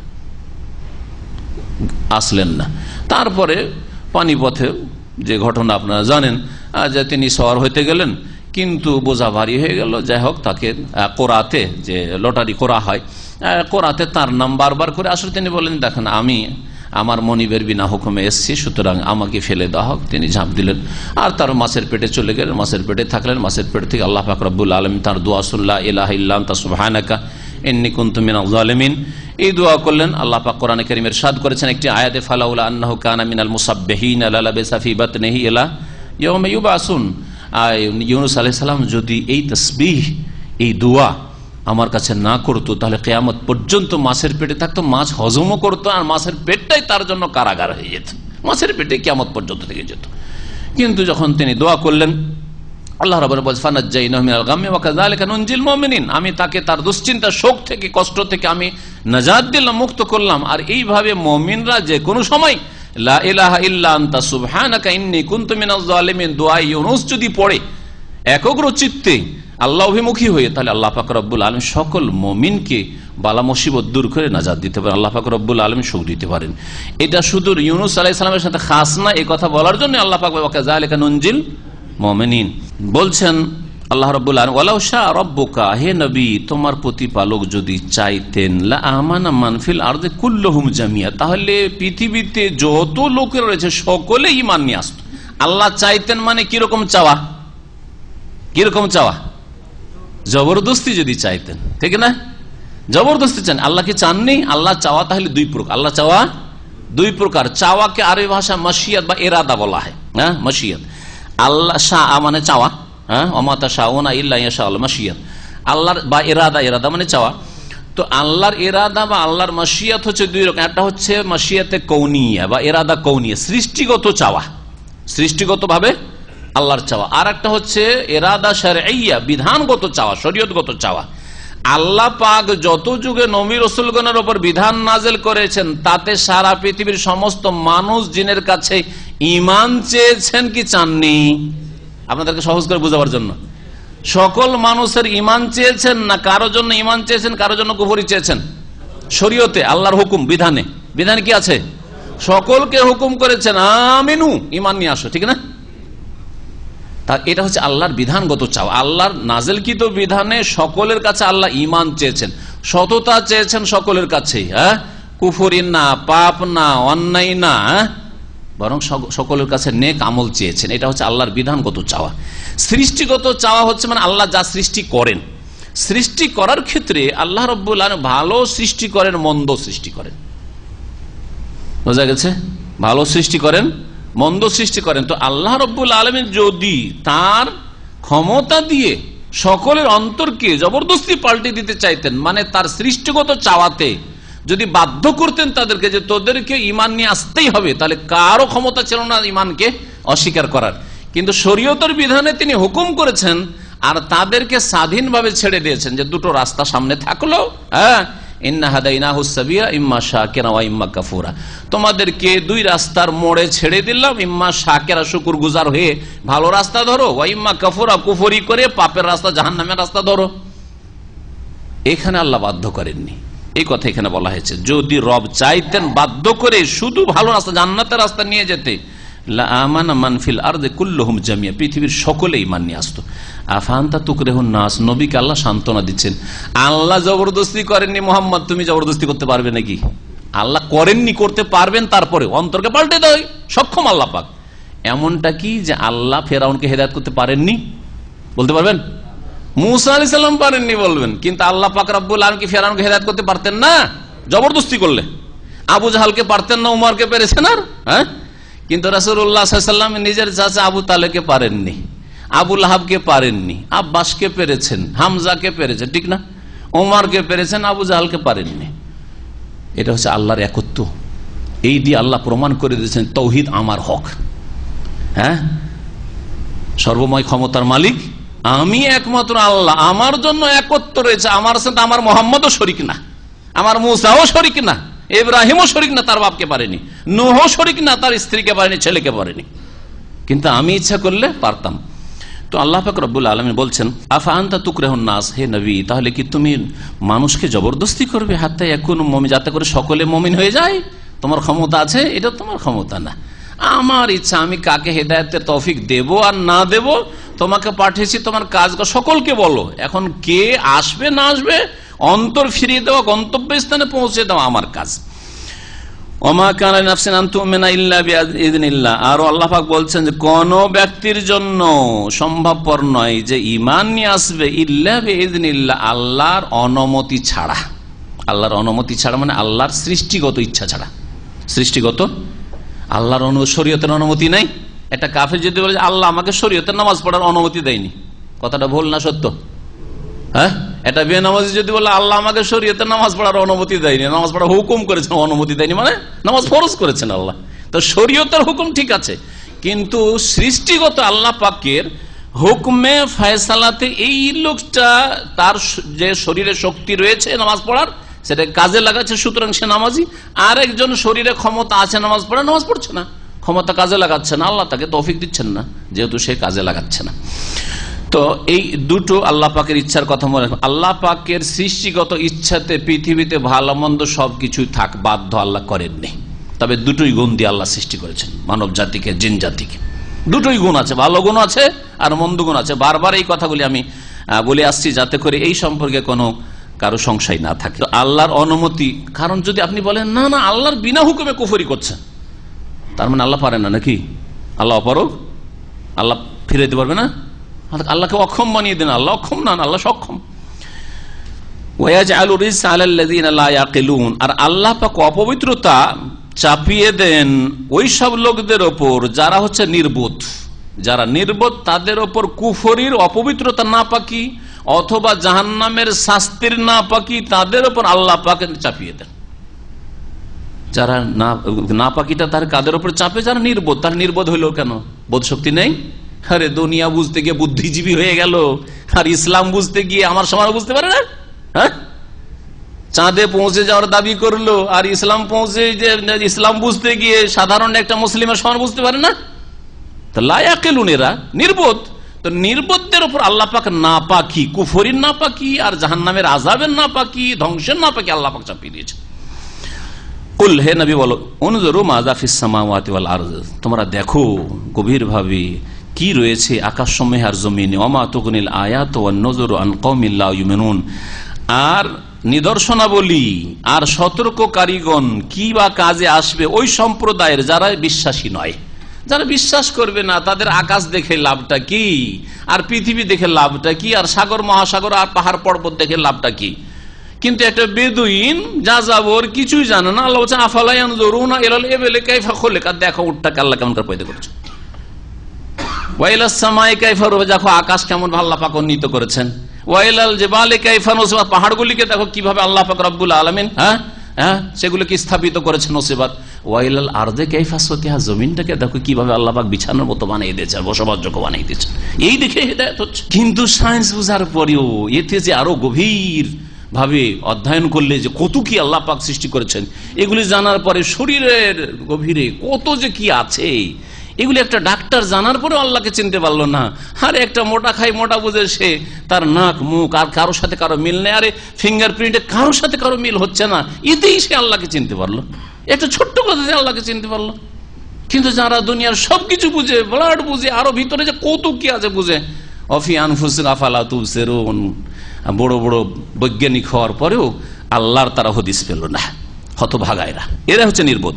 আল্লাহ পাক বলছেন ফাহাল ইয়ান্তাযিরুনা ইল্লা মিসলা আইয়ামিল্লাযিনা খালাউ মিন ক্বাবলিহিম, এরা কি অপেক্ষা করে সেই দিনের, এরা কি অপেক্ষা করে, ফাহাল ইয়ান্তাযিরুন এরা অপেক্ষা করে না, না এর অর্থ করেন শাব্দিক অর্থ, কারণ ইল্লা তারপরে এসছে, একমাত্র সেই দিন মিসলা আইয়ামিল্লাযিনা খালাউ মিন ক্বাবলিহিম, ওদের দিনের মতো দিনের অপেক্ষা করে যারা অতিবাহিত হয়ে চলে গেছে তাদের পূর্বে, মানে যেসব লোকেরা এর আগে ধ্বংস হয়ে চলে গেছে তাদের পূর্বে। কুল মানে ওদের উপরে যেমন আযাব এসছে, ধ্বংস হয়েছে, এরাও এই মক্কার লোকেরাও সে আযাবের প্রতীক্ষায় রয়েছে। কুল হে নবী বলো ফান্তাজিরু, তাহলে অপেক্ষায় থাকো, ইন্নী মাকুম মিনাল মুনতাজিরিন, আমিও তোমাদের সাথে প্রতীক্ষায় অপেক্ষায় থাকলাম।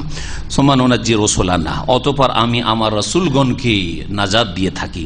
ওয়াল্লাযিনা আমানু, আর যারা মুমিন ঈমানদার নবী রাসূলের অনুসারী তাদেরকে আমি পরিত্রাণ দিয়ে থাকি। কাযালিকা হাক্কান আলাইনা নুনজিল মুমিনিন, এইভাবে আমার ওপর অবধারিত হয়েছে যে আমি মুমিনদেরকে, বিশ্বাসীদেরকে মুক্তি দিয়ে থাকি, নাজাত দিয়ে থাকি। কুল হে নবী বলো ইয়া আইয়ুহান নাস, হে মানব সকল, ইন কুনতুম ফি শাক্কিম মিন দীনি, তোমরা যদি আমার নিয়ে আসা দ্বীন সম্পর্কে সন্দিহান হও, ফালা আউসুনে রাখো, ফালা আবুদুল্লাযিনা তা'বুদুনা মিন দুন, তোমরা যদি সন্দেহ করো আর সারা মক্কার লোকেরা যদি কুফরি করো তাই বলে আমি তোমাদের সাথ দেব না, কখনো না। ফালা আবুদুল্লাযিনা তা'বুদুনা মিন দুনিল্লাহ, আল্লাহকে বাদ দিয়ে যেসবের তোমরা উপাসনা পূজা করো সেগুলির আমি ইবাদত করব না। ওয়ালাকিন আবুদুল্লাহ আল্লাযী ইয়াতাওয়াফাকুম, তবে আমি সেই আল্লাহর ইবাদত করব যিনি তোমাদেরকে মৃত্যু দান করে থাকেন, তোমাদের মৃত্যু ঘটিয়ে থাকেন। ওয়া উমিরতু আন আকুনা মিনাল মুমিনিন, আর আমি আদিষ্ট হয়েছি মুমিন হওয়ার জন্য।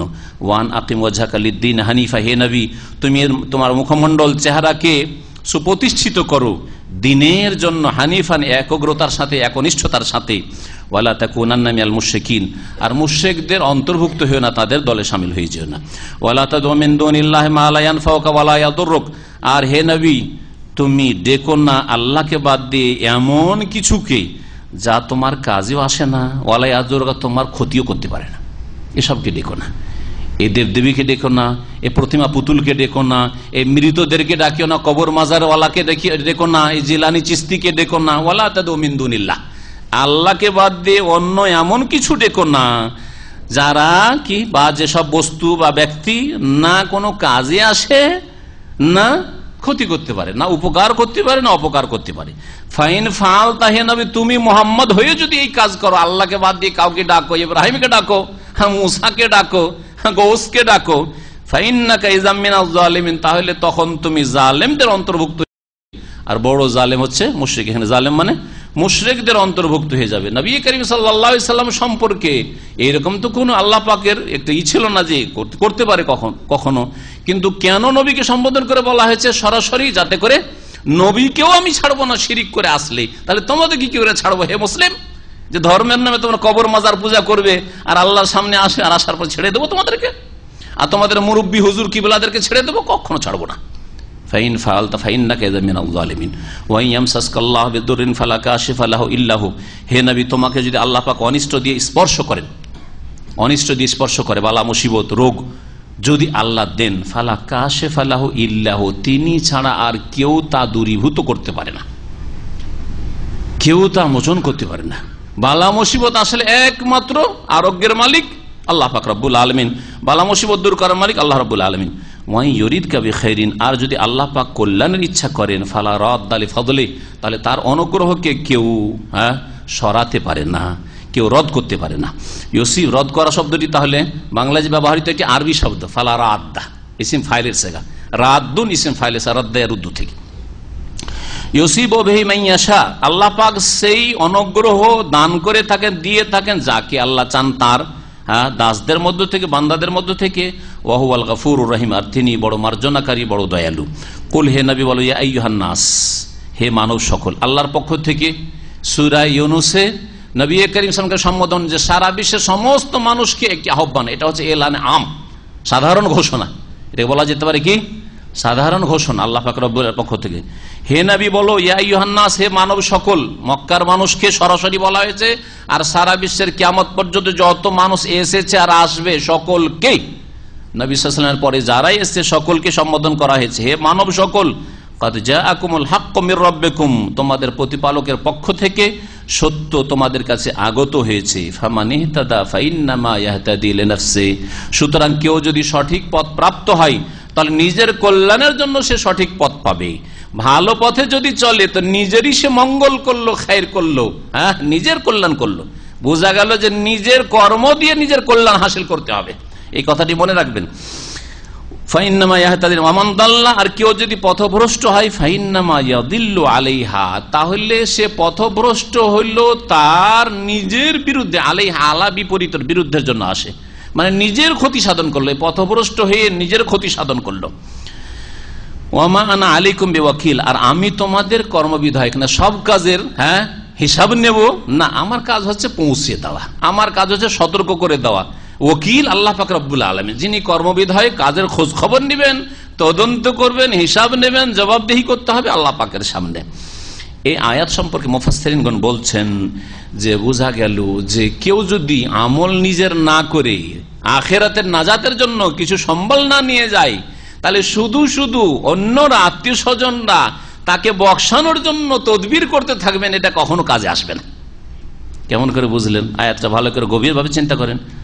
কি বলছেন? ফামানিহতাদা ফাইন্নামা ইয়াহতাদি লিনাফসি, কেউ যদি হেদায়েত প্রাপ্ত হয়, সঠিক পথে থাকে, তো নিজের কল্যাণ করবে, নিজের কল্যাণ করবে। তাহলে বোঝা গেল যে সে সঠিক পথে ছিল না, গোমরাহির পথে চলে গেছে, পাপ করে পাপে ডুবে থেকেছে, নামাজ পড়েননি, আর কাবিরা গুনাহ করেছে, শিরক বিদআত করেছে, আর বহু পাপে জড়িয়ে থেকেছে। আর শুধু কোরআন দিয়ে বক্সে জান্নাত পাঠিয়ে দেবেন, আর প্রতি বছরে তার কোরআন খানি আর ওই কি বলছে কবর জিয়ারত করে জান্নাতে পাঠিয়ে দেবেন, ফাতিহা খানি আর কুল খানি যেসব পত্র পত্রিকায় দেখা যায় বাংলা পত্রিকাগুলিতে, এই করে জান্নাত পাঠিয়ে দেবেন। এটা ইসলামিক তরিকা না, এটা কোরআনী তরিকা নয়।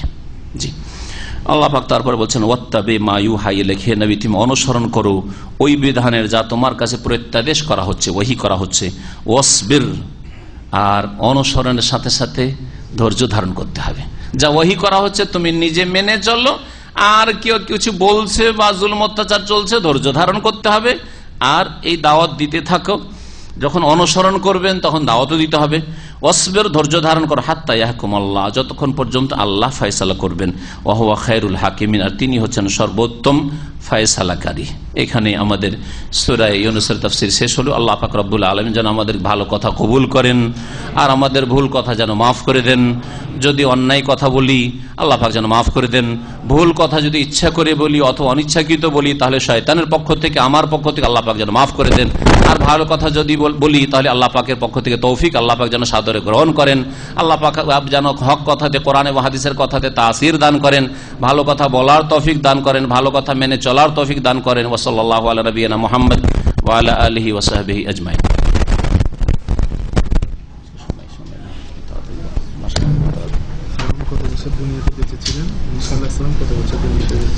ফেরাউন কত বছর দুনিয়াতে বেঁচে ছিলেন? এতে কোনো ফায়দা আছে? হ্যাঁ, নতুন বাইরে করে হবে। আমি সবসময় বলি যে এমন কোন প্রশ্ন করিয়েন না যে প্রশ্নে আপনার একটা রিয়াল হাসিল হবে না আর একটা নেকিও হাসিল হবে না। ফেরাউন কতদিন বাঁচলো না বাঁচলো তাতে আপনার একটা রিয়ালও ফায়দা নেই আর একটা নেকিরও ফায়দা নেই। মূসা আলাইহিস সালাম কতদিন বেঁচেছেন এতেও কোনো ফায়দা নেই। ফায়দা কিসে? মূসা আলাইহিস সালাম যে দাওয়াতটা করেছেন, যে কথাগুলি বলেছেন সেগুলি জানবেন এবং মানবেন, আর সেগুলি মানুষের কাছে পৌঁছাবেন, এটাতে ফায়দা রয়েছে। ফেরাউনের যে দশা হয়েছে সেই দশা আপনার না হয়, আপনার পরিবারের না হয়, হ্যাঁ, এর জন্য আপনি সচেষ্ট হবেন। ফেরাউনকে আল্লাহ কেন ধ্বংস করলেন এটা জানবেন, জি, আর ওগুলো থেকে বাঁচবেন। শরীকে কুরবানি দেওয়ার হুকুম কি? শরীকে কুরবানি ইসলামে আছে। যারা বলছেন নেই তারা নতুন ফতোয়া নিয়ে এসছে, বিদাতি ফতোয়া। যারা বলছে যে গরুতে শরীক ভাগার নেই, এটা বিদাতি ফতোয়া। ভালো করে শুনে রাখেন, যেই দিক না কেন আহলে হাদিস দিল এটা বিদাতি ফতোয়া। আমরা আহলে হাদিস একবারে পাক মাসুম এ কথা মনে করিয়েন না। হ্যাঁ, আহলে হাদিসও যদি দেয় তো এটা বিদাতি ফতোয়া। আকিকায় ছেলে হলে দুটো ছাগল আর মেয়ে হলে একটা ছাগল। হ্যাঁ ঠিক প্রশ্ন করেছে, ঠিক আছে। একটি ছাগল ফকির মিসকিনে বিলিয়ে দেবো আর একটি ছেলে মেয়ে নিয়ে খাবো, কোনো অসুবিধা নেই। সবটাই যদি বিলিয়ে দেন চাও চলবে। হ্যাঁ, তবে উত্তম হচ্ছে কিছু খান কিছু বিলান, এটা সবচেয়ে ভালো। কিন্তু যদি আপনি সবই বিলিয়ে দেন বা সবই আমাদের এখানে খাওয়াই দেন, আমাদের দিনী ভাইদেরকে, আমি বলছি না যে খাওয়ান, কিন্তু অনেক ভাইরে খাওয়াই, কারণ ওখানে করলে ও বাপ মা করবে না, 7 তারিখে করবে না, 7 দিনে করবে না, বিদাতি তরিকাত আগিকে করবে, যার ফলে অনেকে এখানে করে দেন, কোনো অসুবিধা নেই।